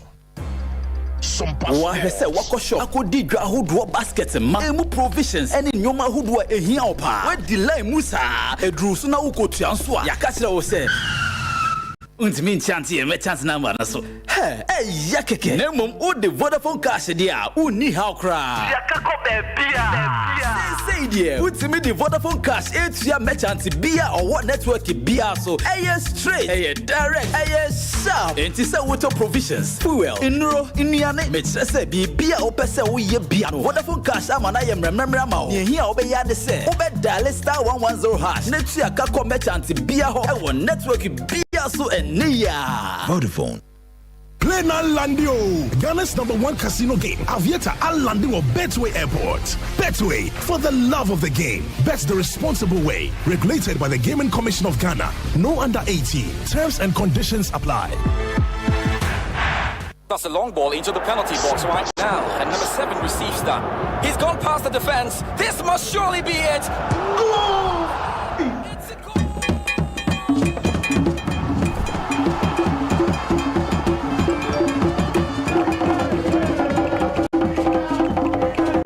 With only 50 pesos, you can win 5,000 Ghana cedis weekly in the Betway Tap in Jackpot. Diwihine. Bet responsibly, not for persons under the age of 18. This advert has been approved by the Gaming Commission of Ghana. Hey, it's here for Game Pack 4 Pick 1 game na ya channel. I said ya bedroom. Choose one by da wakoma so. Every the number 1 equity 36. Turning boom na share ni say we be disika bocho wa bra ye number na pie. Bobo na ye ready say we be di mula wa bra wucha from 1 Ghana cedi to 350 cedis. Na face kana ube channel. Fa bo home predio nusia. Me 26 times. E was a pick 1 game yimu. Chabano abra wo star 946 hash on all networks. Ana a face wo betimi akoyen website. Ana wo betimi download the Game Pack app no. Ewo www.gamepackgames.com. Share live draws. Ewo Adum TV. Anopa nonkron. Area dumie no. Ene nyumre no nsia. Debia. Game Pack. More mula. More power. Sagrodi. National Lottery Authority in Sashasi. Enye mo mundi mfie dumwachi. Bono wa sheyem. Esikafo wo krom wo de yi anana nsia didi hu nkomo yi en wakofa abrofo free abrochira ba be sin in terms of perfect sa no akwa ma se abrohafo 52 estate construction en ese dan kama sa no e ka no so nya hu bia o 52 estate construction firms nko na esi wo dan se me ka se wo ka champa tie company ni din en e frɛ no 52 estate construction oh I see waton sase en adan amanso ni ho en wo si adan so ton wo san manage properties na kire se wo pedan ato pasase ato anase wo pedimoku bia amenesi modern houses amwa nya bi ato a mo na unim wo fie kura wasi etimo no se ne bra twam na wo jade ma 52 estate construction fo a let is design ni nyo fa bia mu a mo nyese bi mo buda no nyina guo ba se no besi aya dan modern wan hwe wan ka sa wo du fie no wo hura wo hunu wow na wonu mo hefa 52 estate construction e wo Kiseman Gimpa Achimata Road 0556 72 33 38 and the Kumasenso page 4 and 12 Road over 0531 52 57 97. Social media nyinanso at 52 estates. 21st clinic sciatica expert. Sciatica no o nerves na wo to ase na fa wo siremu na fa wo nansia besi ase ho no. Se ho techema eno ene ye fa ne sciatica. Na etimi bubu o to ase ka wo se dwe wo sirem wo je ho ba bia enye. Na eno na 21st clinic ba ye adwuma pa wo mu ye ntia baso bo ma gye wo Ghana ha ene amono ne enya asem ketewa. Womuji international awards ahodo womuji local awards ahodo na anu nso na womu be the only sciatica research and treatment center in Africa bibrim ha no ebi ni baby a gise 21st clinic nkoa womu de bibiduro ene besa o yare no masa de machine aka ho eya yare sabia yare bia wutimi de ko ne ma de ba ko a woma gidi womu pa no eye sciatica ena stroke nso de kwa diabetes ne hypertension ne ade ne ade Ghana ha ba bia wo mo ho 0540 311 311 0540 311 311 na 21st clinic wo mo ye sciatica expert Alright, bon modena yetimia twaso na dia kebia ramu kama pretimia fama na yetia simi na 57 no etimia Banamo Royal Foam Ghana Limited semenka emfa tro say ya bomode etimia de Royal Foam mattress na ba ababazi asonde de mu edin machie me amekonye me haye me ya nyina to etimi etwa na da so a unya nano form pa manema koye pa etimi edi emana munkomo no obomode no mu product no fa bia ye cho sumye kwa sumye na edi ma na yesumye pa beda so afa adwempa de brabopa ma brabopa no asiu ya manema da ye pa etimiera mo njuma pa mo bonti amo bo mo dia ne the 16th Ashanti Business Excellence Award no organize the 20th anniversary mo 2 to the second no ya mo gold medal ene no nko a omo zan rama 12 Ghana Business and Financial Services Excellence Award no ya sambo mabaso honom se dwumadi no mudi no ya de dwumadi krogen a edidema ne makuye da manti mattress yo pa eno an Royal Foam Ghana mo mattress omo de aba baz me pacho eno ma bie ultra modern showroom pa e mo factory premises so na urama so kore mampo no fiwa na ko CCC na wa fa ni kokore na ko ejuma di omudi no na kono ene sere nhihye ni city atu rabo zampa ni ama de da ye pa Royal Foam rest assured for mo number no be organa bi ato mo nkra ye bebo na wenye bi mo number no f pa 0202 27 1000 0202 27 1000 emwa na ne man ko yeso enfama Trinity of Arc Limited Company and Oberamu Ewa Manone, Aqua Wanya Sumje, Nanyama did the pretty mera more or Masway or more, and I read Wako Aquacurana, a simple cry. Nessus no doctor. Tesono lab technician no kan nyina boma health workers no omane hihye pa dia mama Canada UK yere moko makwa akoto aso ayi djuma agiska ma nema kuyere ama ba bia beda endwen ho na afo peso sua de wo amanone a ye brene no so no ya bomode etime de wo footballers no ya boa G Sports Visa etime de momo a eboa momo akokansi no mokokoto aso enso amanone se ne wo nsa no djuma ni nsa no djuma Malta ba baby ti Hungary baby ti Denmark and afi no eli na baby ti Romania mo do be etimi akwa kurom na onso no wakwa akoto aso tizene obeso romo Canada US UK anashingi state bia no Trinity of Arc Limited Company omo na brena etimi edwe ramti form number no na ni omo nin komo 0531 644 217 0531 644 217 and 0531 633 556 0531 633 556 na 0205 572 076 0205 572 076 Opomu Kumasi Ado Ato Masalachi Omo Ebe na Brepo Junction Akaso New Market Road no Fidelity Bank Abanso no first floor on Sabecom on Trinity of Arc Limited Company Omo ane du Romo Bertu Esemenka Enfanchoza Kwenya no Abane UEFA Champions League night eye nene ochna nyambwa ya woda UEFA Europa League no ne Conference League ne because when you do otwenko a www.betway.com.gh where run site no ultimate download the app ni bi ana so ko Play Store and so the Betway golden code promo no and to be you see the golden booking code no odi aye adwuma urama mo site wa ye obabu a ya tro 100% back krekeso o krekeso edu beram edu rama wa bomode ne also na code no ho ofa code na me patro enyi di film emfa bi nka ho na wa bomode atwa otwa no 1 Ghana cedi di kokoram 50 Ghana cedis a ene edi we bomode edu sika no etimi Sunday ma na ni se me wom ne ze e wo sa kire no ukuada bi a okọ na kokoram bomode di se adwuma no izaze cover weekend nyina na abo manema de dadi pa etimi rama terms and conditions ya dia omo apply no omo dwuma die bi omo di Betway your way na hyehyɛ no end the year so no entimi emfama kama pass that bi so no entimi enko emfama a nature create luxury na maka era cho so omo dwuma die no omo di ne ya dia no edin pa na tinie zenne oye business man anaze bono ye business woman na opeso obo modie kokoro mo China e kokofa niema this time around chocolate luxury for baba no Omabwa mana is simple cry.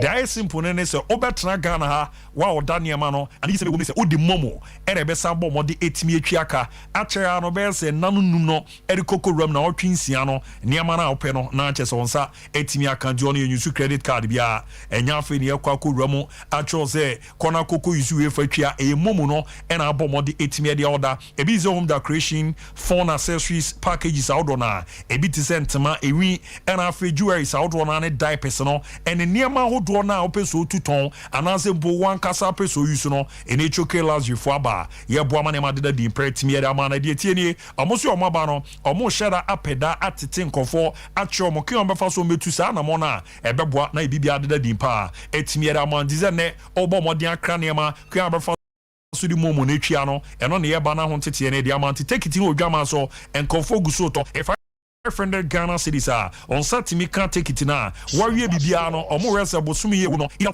27th and 28th October no number one na Sanchez Chenity me akoso be chance ya no pa no 10 o'clock na akwa koye 2 p.m. na aboa amanema koye peramanti workshop no ebe koso okumase ya anti take it near 500 Ghana obabo modern anema de obedi ubenom no e wo bi na after no ye be ma certificate ebe boa na nema de din so etimi e diamant me pacho obezo tra Ghana DJ free China di momo ni twiaka e choke last you for pinchemu bia fana by na ne omunni nkomo 053 5017 821 053 5017 821 050 8931 230 050 8931 230 now ne omo edin kom yabo na ne ma koye peda ma great must be enterprise menka emfanchos ene yabo the Chinese trucks outdoor na spare parts na baba be run the Ghana no ade ba kwa pe spare parts na abo pa Chinese trucks no na mu hihye ne niam no de dana kwama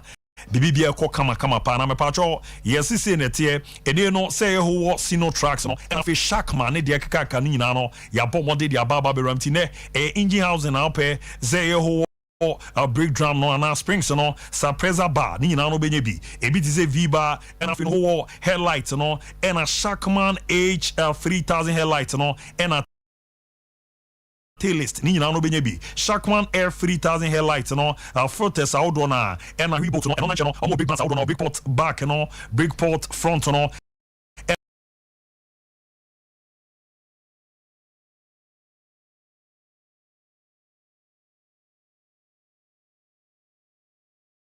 pokwa kuma so pomo a so ame macro omo ene kwesi pon SHS no ene di ni me form number no ni omo ni nkomo 0242 633-091 0242 633-091 0206 404-088 0206 404-088 Beku magazine oko abeboa na sa niema ya mebo oboso no on set mi aketuma mo beku no number ni 0550 630 664 0550 630 664 and asunyane magazine so no oro ani chimo so no se come niema ni bi 0257 491 211 0257 491 211 niamwa na niama de din so no entimi emfa ema kama pa na hihye no enko yeso no emfa ma na tetem so no miramu dia bibibia adeda dia nyamwa ya woda oro ani chemo tamale mpatama yeko na ya bomodena congress no etimi ewrama no election congress ye kwa koto oba eyimpinfo odo no mbeto aso aboa ne football no ya hwe areni ya aboa ma ne ma dadin pa etimi arame na mun komo no na me confirm de ma se temporary if na confirm zoma bomode omo secretariat no ama move dia kwakura mo tamala hono mo keka ne ma dia abo ani na aboa na ntoto na dadin pera mo na common and ra or ani chema former president of the Nigeria Football Federation no you know a FIFA executive council member ni no your friend Marvin Amaju Penick Pempano ababa be Ramon Cran on eba be observers on me boama ne ma dadin pera ma no no ko or ani chema director of member association for Africa FIFA Gelson Fernandez Pempano and so be Ramon and afia was Selmara Sosa onzo a development program coordinator FIFA member association Africa ni dina Ramona Pempa your friend Ahmed Haras also a senior member of Africa Governance Service Manager and FIFA a member of African Governance not just Omuna MP for Moba Ababa Bona Jumadi and other Pera Monamra Melvin Amaju Pinekeba Ababi Ramusian Central Vidicano Yebisan the Intia Waba Ababi Romo Ghana and common say no bomb I believe when I'm leaving Ghana eventually football ultimately will be the winner. And that's my prayer. I've had a long discussion with George Afriel today. And we are meeting again tonight. I had to leave him to come for this. I'm not here to preach that. I'm just saying it as a concerned Ghanaian. I'm here to arbitrate and see that according to FIFA, we stick to the rules, which is our statutes, and ensure compliance. And ensure that everything we do according to the dictates of the statutes, which is very, very important. So ultimately, when I'm leaving, to answer your question, I believe and I pray that football will be the winner. And like I told you, I didn't mince words. I've known George for a very long time, right from my day one as president. Atia no ye komo kakra na pimpa no epo mo de to ya to tie oka na ezobe no apo mo de na oni George Fie didi din koma na oreso bi hia na kasa no nim no enye ne na bana wa bana waba beboa na bana ye ba beto no waba bre ne ma ye di be ram ne ba kumiru bia ebeboa ma ne ma de atia no wie no odin koma credit for FIFA mo status no no so no say no obo mo de 72 dwa. Got institutions of government which we respect, but if you are signed up to the FIFA rules, you must also obey FIFA rules. It's like Ghana as a country being a member of the United Nations. It's a charter. It's your choice, you know, to be a member of this body. So also are the medical, all the associations. So when you are signed on, there are certain rules that you must abide by. And that's exactly what is beyond the president of your federation, it's beyond the executive committee. So, if you obey the rules, then you are home and dry. What are the rules? The statutes. It's clear as crystal. So, like I said, I believe whatever it is, we'll resolve it. People can be pushed to the wall for XYZ reason. Let's look at those XYZ reasons and see how we can nip it to the bud. There can be compromise here and there, they can be accommodating, but let us make football the winner. I'm also telling you, which we respect. Atia no ye command obo mo de to ya FIFA ankasa no ewo mumra se ni oyo mo member also obo mo de na mra no odi bu etimi ema no ontimi nyeze obe bi etimi e dia fountain ne omo ba no omo ba betu ana mo be boara Ghana football no edi nkunim na fa ne to apefra na ne ma adadi mpa etimi ara mama na so a osabo mo de didi nkomo for the current football association president Mr. Ketia Zokraku ne njuma pa wa bo no o chezo be wa ba be yi njuma papa owe be bi o de Ghanaian football na se dumre bia na you know, there's a lot that happened in the last 4 years. A lot. COVID took over 2 years. Over 2 years of not just our precious time. Every businesses went down. This is not sui generis to Ghana alone. Practically. But in spite of that, one thing that I know, I can tell you 100%, which is very key in terms of football politics, association, harmony. He has been able to launch himself within a very short time to that top echelon. Today, the president of Afrob is my boss. And Afrob, he says sit down, I sit down. You know what that means? Sompa Sports. It commands a lot of respect. When he speaks, everybody wants to listen. Sompa Sports. Just after the incident of 4 years ago. So somebody that is so well respected is been able to relaunch Ghana back into global reckoning, global respect. That's qualifying for the World Cup against all odds. You know, so I'm not here to campaign for him because even qualifying or not qualifying to me is not how you judge the success or the rise of the president, because his football is played among two countries. Italy, the defending champions of Euros, is not qualified for the World Cup. But 3 days thereafter, after they were eliminated, they played a friendly game, and the country embraced them. Africa should start emulating that. Provided the federation ensured that everything they needed to do in harmony with the ministry they did. Tiano ye command you don't pay perfect Melvin Amaju Pinnick ababa be Ramogana Ra or de di home command in a boamane makoyepa a timere New World Scientific Clinic and Diagnostic Services maka ze Dr. Nimo ene mano a banama wudiemun sensem no ne mu hawo no and I am mema no so ne bana say teduano and e babidiano ho hawa ni nyina ne New World Scientific Clinic Diagnostic Services Dr. Nimo oye too much ejuma doc obono ya de ano edin ye papa na tiri halitosis su obi a okasa as wanum yinka amedu bebi anipa mu no okasa bre kakra na afi so no ye oba na bema na namu no wo ha okakra ti wapema pem so a on shera enyaba na ma no so no sere meken no ma wudi anim no mo ha okakra ewo ma doctor na ehwe na waso ano se fabre ni dunya na afi so no waye mre wo mpamu eye namu ya no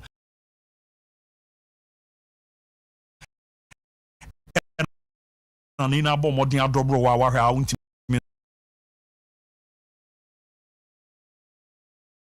enu entimi pejere mu na wadi ni so a ene doctor ni mu aba obana wa ba bebo ama wegina wona so na ne ma dadin pa etimi era mana baby girls no obo ama candidiasis no white no eje infi obo so a na se ma baby yinka kakra unza infi no e wozo ma baby chiche ya kono eye de na ebo ama asumbi etimi ba fi osan bo akra etimi tighten ne ma na de na echi a ya na magro na dedede ni nyina doctor ni mobo modern etimi etu anamo a ejuma doc obo na no edin pa enye no nko ayare wa hodo na ohwe modern etimi so ano so kidney mu ha liver mu hepatitis no typhoid na edunya cancer on sensem hypertension stroke diabetes no ena mpo okase mu no wo ha na se huhu mu no ena obi dunya doc ejuma no obo na no edin doc abo modern transfer ha ba ma no ahunze we wura mu a ebo ama hode no etimi eba ema wugia wona so ena no kra na nche ni ndro na ansa na ode bema no na wabomodi adosurusu an bebi aye ne sha ohwe na waso anu Miramanti no obo modern laboratory services no scan services no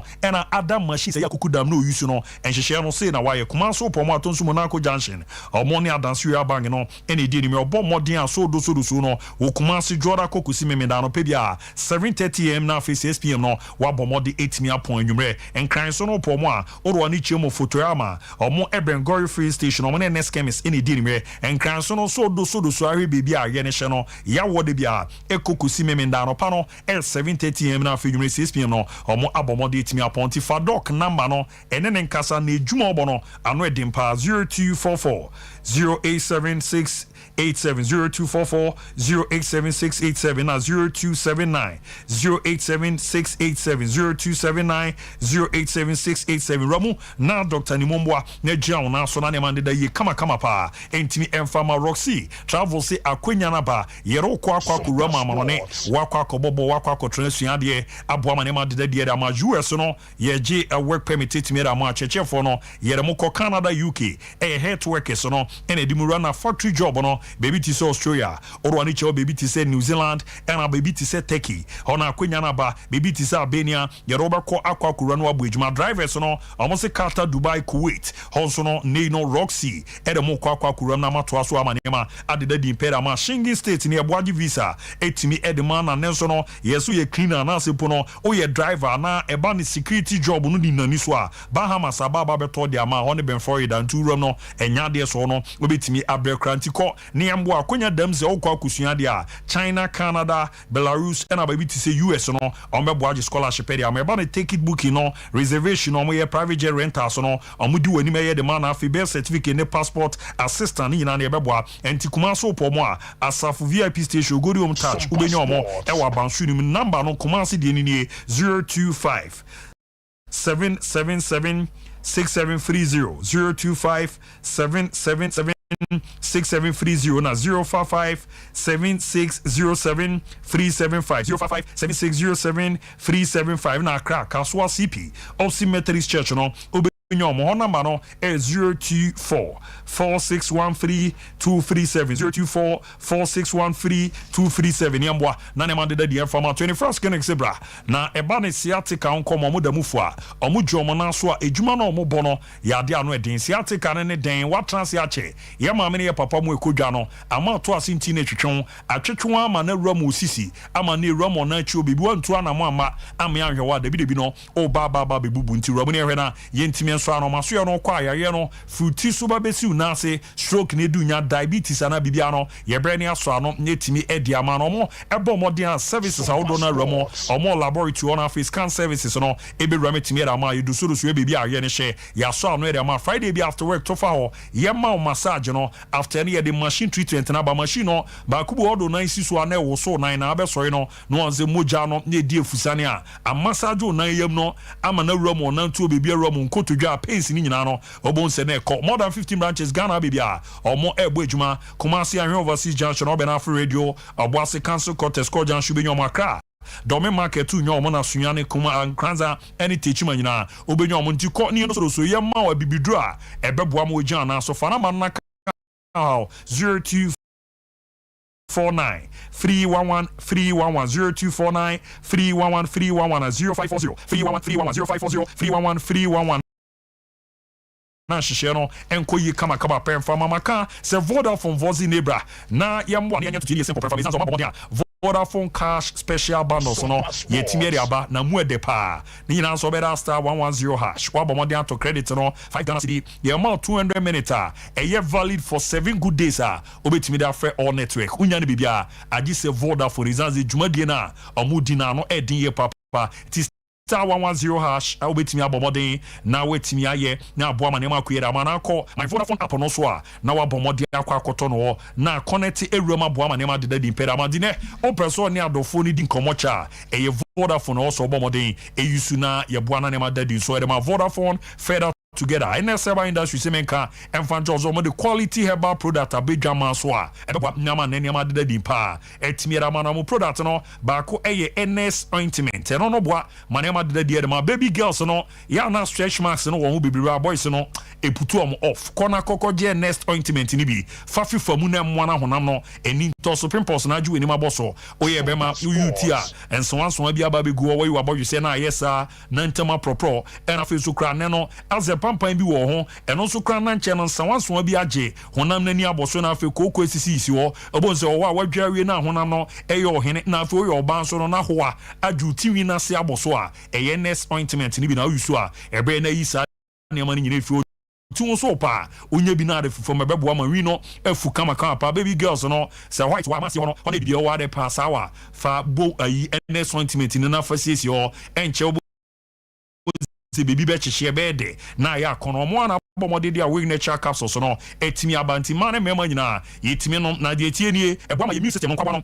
emana modin why emre won pam na ebema ewo na sa DB few bema no mu ba prostate disorders no ojonsa obre na afi wa kono na ba form eno ba bosome so bunsa entiamu sa na nam yaye na dunya me patwe ya we nature capsules no ebeboa amojana so obo nyim ntimi numbi ena afi so no o ma akwada no no fo a na jese untimi ennumbi na afi akra na so bi a onye nnumfie no dumienu erikwenu no 12 years so no entimi ennumbi ntifre na ka ha na ne yembo na jindu pani bi na so no 0245 079 915 0245 079 915 0276 537 701 0276 537 701 Ghana Orwani Chiomo Pharmacy bia nyeboa na onsa etimi akebizanze juma no mobono edidamu kama pa kumase dani eba misti eba Colinac Abme Pharmacy na Kriske heba Orwani Chiomo akra o kan shi drug lane no obomode no anya bi na aboa manema deda di pretimi edia manamra media manema deda ma mo baba Bishop Central for no Moses Amon your president mo won just one game bia mobile $150,000 and on the call mobile. We will need most and all forms of support to make our result championship journey successful. We do not want to be mere participants in this competition. Hence our call this morning for the government and corporate Ghana to come to our aid. Our experience in participating in the CAF club competitions has taught us that you need not less than $150,000 to play in the game, depending on where you are traveling to. For example, our 2 games we played before qualification cost us $300,000. And this is the reality on the grounds playing in Africa. We will know your common crowd people your friend Moses Amapaka upon what they made out to Africa depend on the Yakaka. There's $150,000 there. Yadia a bit Romani in a woman after no Evans Augustinado he coach Jamo a timid mammy dear man also didn't come across for challenges or mafama at the room of the morning zone. 23 at home, My secret I want to share with you today. As I speak, we are facing challenges. One, injury. When you talk of medical, the doctor is here to prove. We need to manage players sometimes. We need to motivate, we need to encourage players. Just die for the club. Your dignity is at stake. Die for yourself. And lo and behold, we were able to go through the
Oh, I'm enjoying the shopping. I'm enjoying the shopping.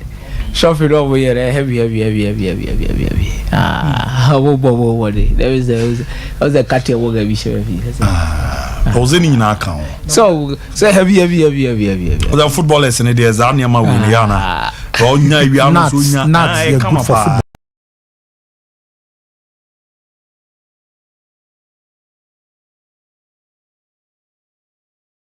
We Bofakata are very innovative aside Ghana Premier League award and Omotai the moment. We know Ebia we play a woman now calculate 2 budget where now when I say Ebia scanner sa no I wabo. The man of the match because call my bit menya milu kakra nidu kakra obenya mokoso kakra we sugar shopping limit in him. We let's just say womb. But boss make sure say limit maybe I'm not sure it will be less than 500 cedis. No, maybe a 500 which is very good. Even if 300 is very good. Obetime you maybe at baby goofy na afi. Oh, the expression on his face while shopping. Oh yes. Look, you have no idea what this means to. Look, a lot of the almost salary requires saying, for him to say so correct shop with most of them people that deal with the first time in some of that their life. More like correct shopping say. This can be crabby see. And I think say it's a good initiative. By very good. Then to media issue about Omo traveling, Omo back Cape Coast Bebo, normal call back. I think I have to sympathize with them. Unfortunate any kind of more bonus say ye teams no Okruma say no music Kenyan pass ye Africa e mu kese na do na side sponsorships no e gate proceeds.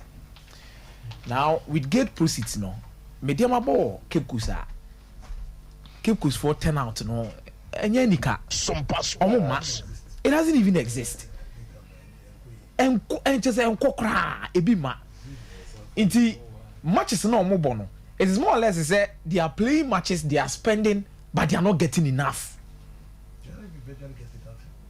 It's almost break. Meanwhile, distance the class also from Takwa to Cape Coast. anytime bia na mokoba and omu wi o masaba be bo Ghana Premier League midweek ye krom ase ne ntesa manone a obitimi bo ene Wednesday Saturday na wafa train and ase flight na de omoko. The system is not too conducive for us, so they will struggle. And a flight is also nye at a cheaper rate. And the big campus as we need central region no akase from Takwa to Ghana and I say enye common to a certain extent say from ha to ha obeti mato. Iti as I'm no more Canada Abu that is what the system has given to us.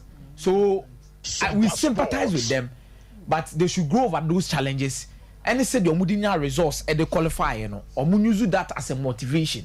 And from pushy and from room $700,000 in there now. Now I can't say omuko woman away match is 150,000. That means it's kind of 400,000. Was it depending on baby abekono? So imagine omuko first one omuko. Was it winning the name be West Africa? The other say West Africa no boy. West Africa no kwani $300,000. It's another $700,000 depending on baby abeko. Meaning say enye eza te easy bia Nigeria remodie no. Omo boka win $150,000. Ebi akona credit no. Ebebe on bere no krenduo. Okay, $150,000 one game in Africa. I'm only citing the fact that you compare ball West Africa no. $300,000. I'm only citing. Oh, okay. What you say? So you imagine say obeko North Africa because denya media obeko North Africa no obeko South Africa. Which is conk because pot one no three North African teams bako South African teams bako ba dia ubenya bi so tranye ye na CS Beluda so ko piem bi e wo pot 2 honom no so be kan wa wakomienu ne so wakomienu two constant so mbenya at least 2 itu be kwaba e no kura nya bete na $700,000 na san asa and Sanyo money now, so you also your operation kakra. Oh, and there's a baby I do there. It is Ghana Mukra no chia say na dey have a flight na mo dey akọ. Mediama, we sympathize with you and we believe say Ghana phone so mumu. Ye mpese aduana dey no mo no adolf ko ele bi akosi. Akome o man no adolf akọ. Bijo ba mama no adolf ko wa. See you. Because I jollof cover see you. No, that be no. You ask me kaza ba why you went. You rather be man. I was able buy ele excuse bi la la but me just show some lo jollof. Mo no jollof ya ko. Wale lo abo bolo. Wale lo abo no pacho. Because of memory. Me ball crowded. See you. Ala lo jollof ya ko. Good. Adna see you yes sir. You see. 1 air timing. 2 air amateur. 3 individually. That's a method I employ a lot. What you say? The we be. And I say we are okala no power. Oh, they have a bit fancy. But who lives there? Say we do a chow. The be out to my beer. But to have who there, Emeka. Hey, you know ye. I got that. And then the overcatch every transit. Na me imi mo na me di anka my ebo. Mo tina replay mo se ba me for na no aduane di aba amu titi am yedi. Bibi na ko acho. Anytime I'm traveling, bros, me hwe na me hu se me transiter. Me di kan to me fried rice na e she me. Say take is out papa na me dru ye na makodi ma de. Nti me sa tena mu bi me be serve me sa no no. So and when you do never cover mo brother mo ho ni na ho. Debi. Just for the flight. Oh no. Unya no. Oh yeah, that is not chere. That is not chere. That is we you. E be e mo akra. That is not chere no. No, that is not chere me that is. Only ka also kwa tu la kwa le wa. See all that is here. Me call chere me that is. And na me de. Oh no kan ho. Then I'm on the docuno so ni. Now the one about me jollof there na me for the traveling period trekking no za masa yen as we did you flight ni debi transit no okay am di kakra ni say ba ko ni kudu na say no dey fa beto asola abosu brabo ale ko ni na dey fine well I think for Bishop Buri we kakra bi kakra za na me ma mu wi na ma ba sa abosu brabo okay so me first of all, Bofakwa, the partnership is very good. Idea may encourage you, not only them, other clubs you. Doma, I don't know whether they have a supermarket or something. I mean, if something is there, yeah, so they should be able to do that because they be me pe say class be brave me encourage you more come is there enter some partnership there because you see side way one idea the competition the bad team no players be highly motivated look and then no near here na say bo mod na say be bo mod kwa wa bo ho ebie kwa ma oda chire obo mod kwa obanya niema okoy na we your friends say akomia kasa nkati bogodo niema na ni ji ho a otifia odia na ni ji na okotoy what is here and niema we it will one over service car. Yeah. Secondly, on your own, because the players don't pay organizing. Now, of course, I shopping around 500 Ghana cedis. How many players will do that? Or does that in Ghana? Who there? So, near here, say you never do. A very, very competitive spirit motivates the players, and for me, I think that other clubs will replicate were good. Now we. Almost 7 points. Why are you surprised? Because there's something that motivates and pushes them. We are man them cry. Oh, never go fridge. What the other? Oh, chuchebi kakra. Oh, drinks. Oh, numbi. Oh, will be. Oh, the mummy. So the more. Come on, say more. 5 kilos. Fantastic. Oh, the other. Do the any shit to be bomb home mind for some time. So very encouraging. Now to me, Africa they are very expensive. But let me say, look, the CEO have done a great job because it's easy to push to that level when things are even difficult. For instance, Obo Cape Coast, they don't even get virtually even 5,000 from Cape Coast. Yes. So then Ediana in return for investment is nothing. But the most important thing is in the course of opportunities baby. Group stage are doing players value the fact that they are playing on television, playing a group stage, players value because I know your number one motivation because Obebo, you know, if you are fortunate, say be only Sundance, they go group Mana Ali, they go Grana Wak. One of your players might even go there or go to another club at a higher fee as compared to when Omni group stage of the CAF Champions League. And the ministry of youth, so I'm sure they will give money. Other corporate sponsors, Oti Honorable Duka go for Stakwadama. So at the end of the day, Bibi Kakrabeba Akushin, I'm sure that other corporate sponsors but on board. Bibi Kakrabe Kushino to be able to add to what CAF Kradibemano for the group stage. So good for the team. It's good that the leader or the CEO of the club called the extra amount to make sure say Nyobe Biano club Bekonim. I am praying that Omenya now supports Mbenye hindrance for their quest to do quite well in the competition. Now on Amaju Melville Pinnick, I expect that it will be a FIFA Council member. You are an arbiter in all this. I mean, you don't know every president that we do. I don't think that we need lessons from you. Sompa Sports. Yeah, we are FIFA Council member. Say your responsibility is to make sure say. Oh, by in your kind of say yes, mini George, mini George, brilliant. And so anamo I made too is to make sure say in sema cost in my before I made pano. Somebody making sure say make sure I come fast because you see, free FIFA, that is the main body for football.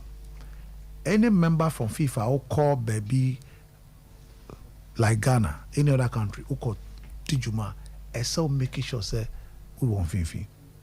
Now I'll call Okasa beyond what you're supposed to say as somebody who's also an arbiter. Have you done any campaign or your man? What were you doing? I mean somebody who have been a federation president before, Nigerian Football Federation, or a FIFA, we a former CAF executive committee member. If I even rose or you rose to fair vice until I'm Madam Pamo because of Ukodiko concern about my World Cup concern about near my or 2019 my World Cup Pamo when the CAF executive committee is meeting there. You are not supposed to. You live above reproach.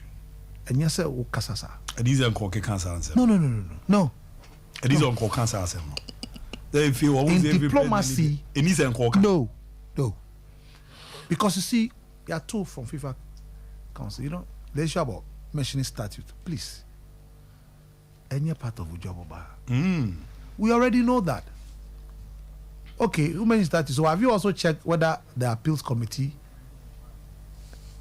grounds upon which the referee appeal, you know, have you found out from appeal committee whether they did that? The ethics committee and educative chamber of FIFA Obi Baba Apilia, is that what you also do?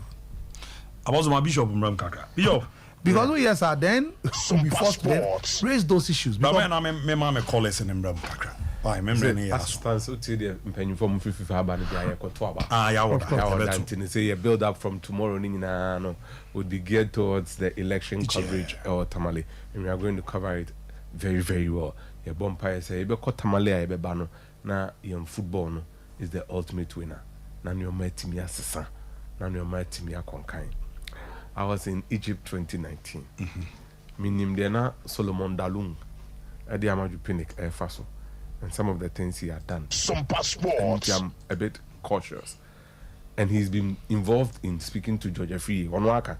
Onwaka Okano win him so by and our friend in a casa. No friend of Oh, okay. He's been talking. So now for Ponim. So I mean, ultimately, our football should win, but we would love to see how things unfold prior till Thursday. Everybody in football. For the sector player and deputy minister of the sector, for member of parliament for the environment involved, to go after Gofield Stakwa Damai in the manner Mekudikai and Eche, 2 years to say when you one in government and then support from the people of Takwa.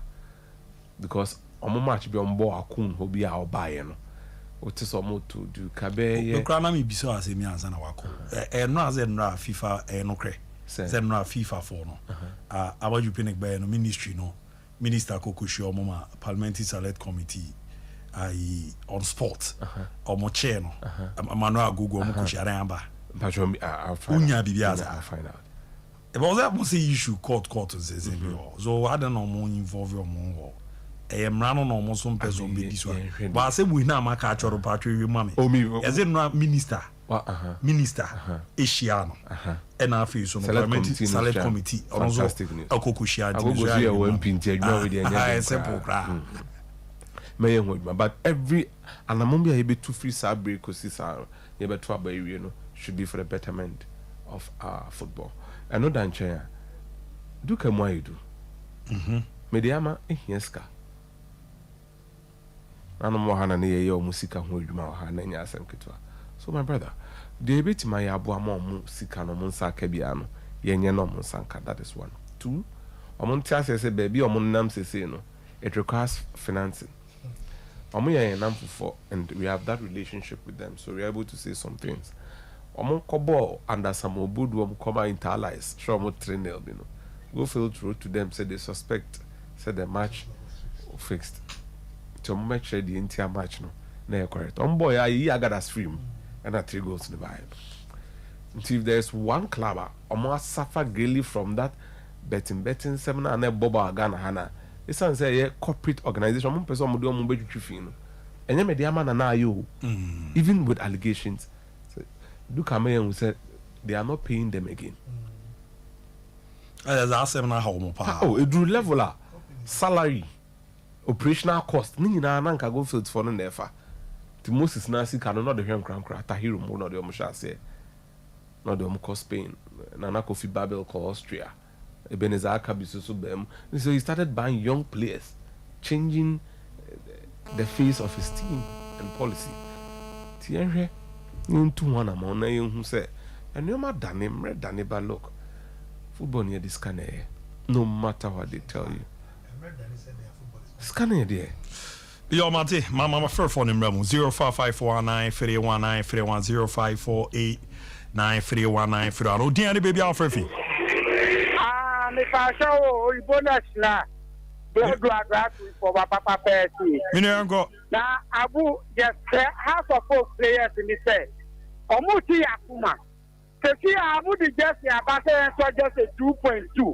kesi ami tususu akoto jese ni di na munya weni ni ma ya be da access jese na ma ya ni aji na anu kotoko ball so mu boy no ni kotoko ba prosper ogun only players ni team say omo ya rebuilding no o ta say baba ya la ball ni ye no no say kotoko go no o so amu coach ni say ma pressure man so o ya ta obama kotoko team na ko relegation and na kotoko ni half no mo ma ya ni di work pro ma Martin me dance pa o dia ni baby afrefi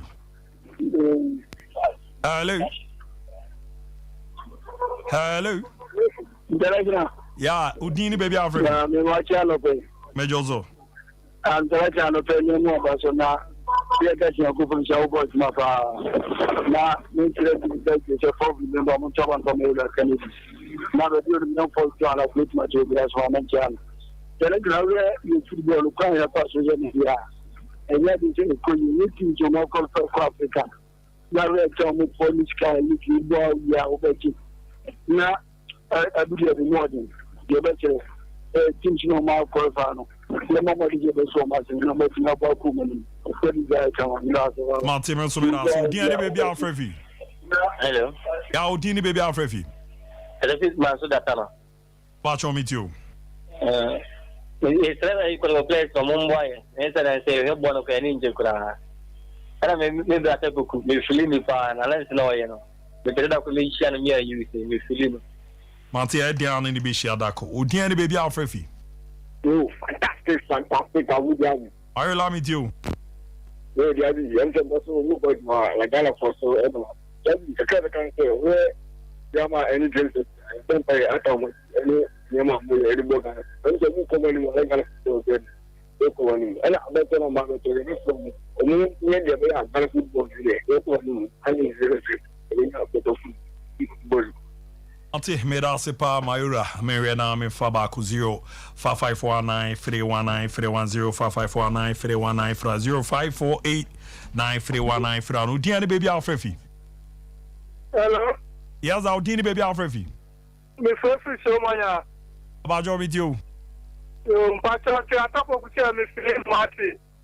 Da ya se mo de ma no Nyankopon ka no na bia onyama ai. Ante meda se pa no zo dia refi so me ya baba be ramu e wo hanom tiere na ba ko mi bi nto aso dia ne baby afrefi. Hello. Hello. Udiane baby afrefi. Abu, good morning. Yes, sir. Yeah, Midiana Precum is a few draw. Abraku draw bobo call there. So, young have a call, Bonivia. It's you, bro. You and I never come out and so moody football in will be here. Yes, Romo, be a team, no teams to do an hour house. See, and let's post it in Papa Biawa. It's already a peace minister from the boy, you know, that's Romo. Or one in yesterday, Papa will be here. But that's it.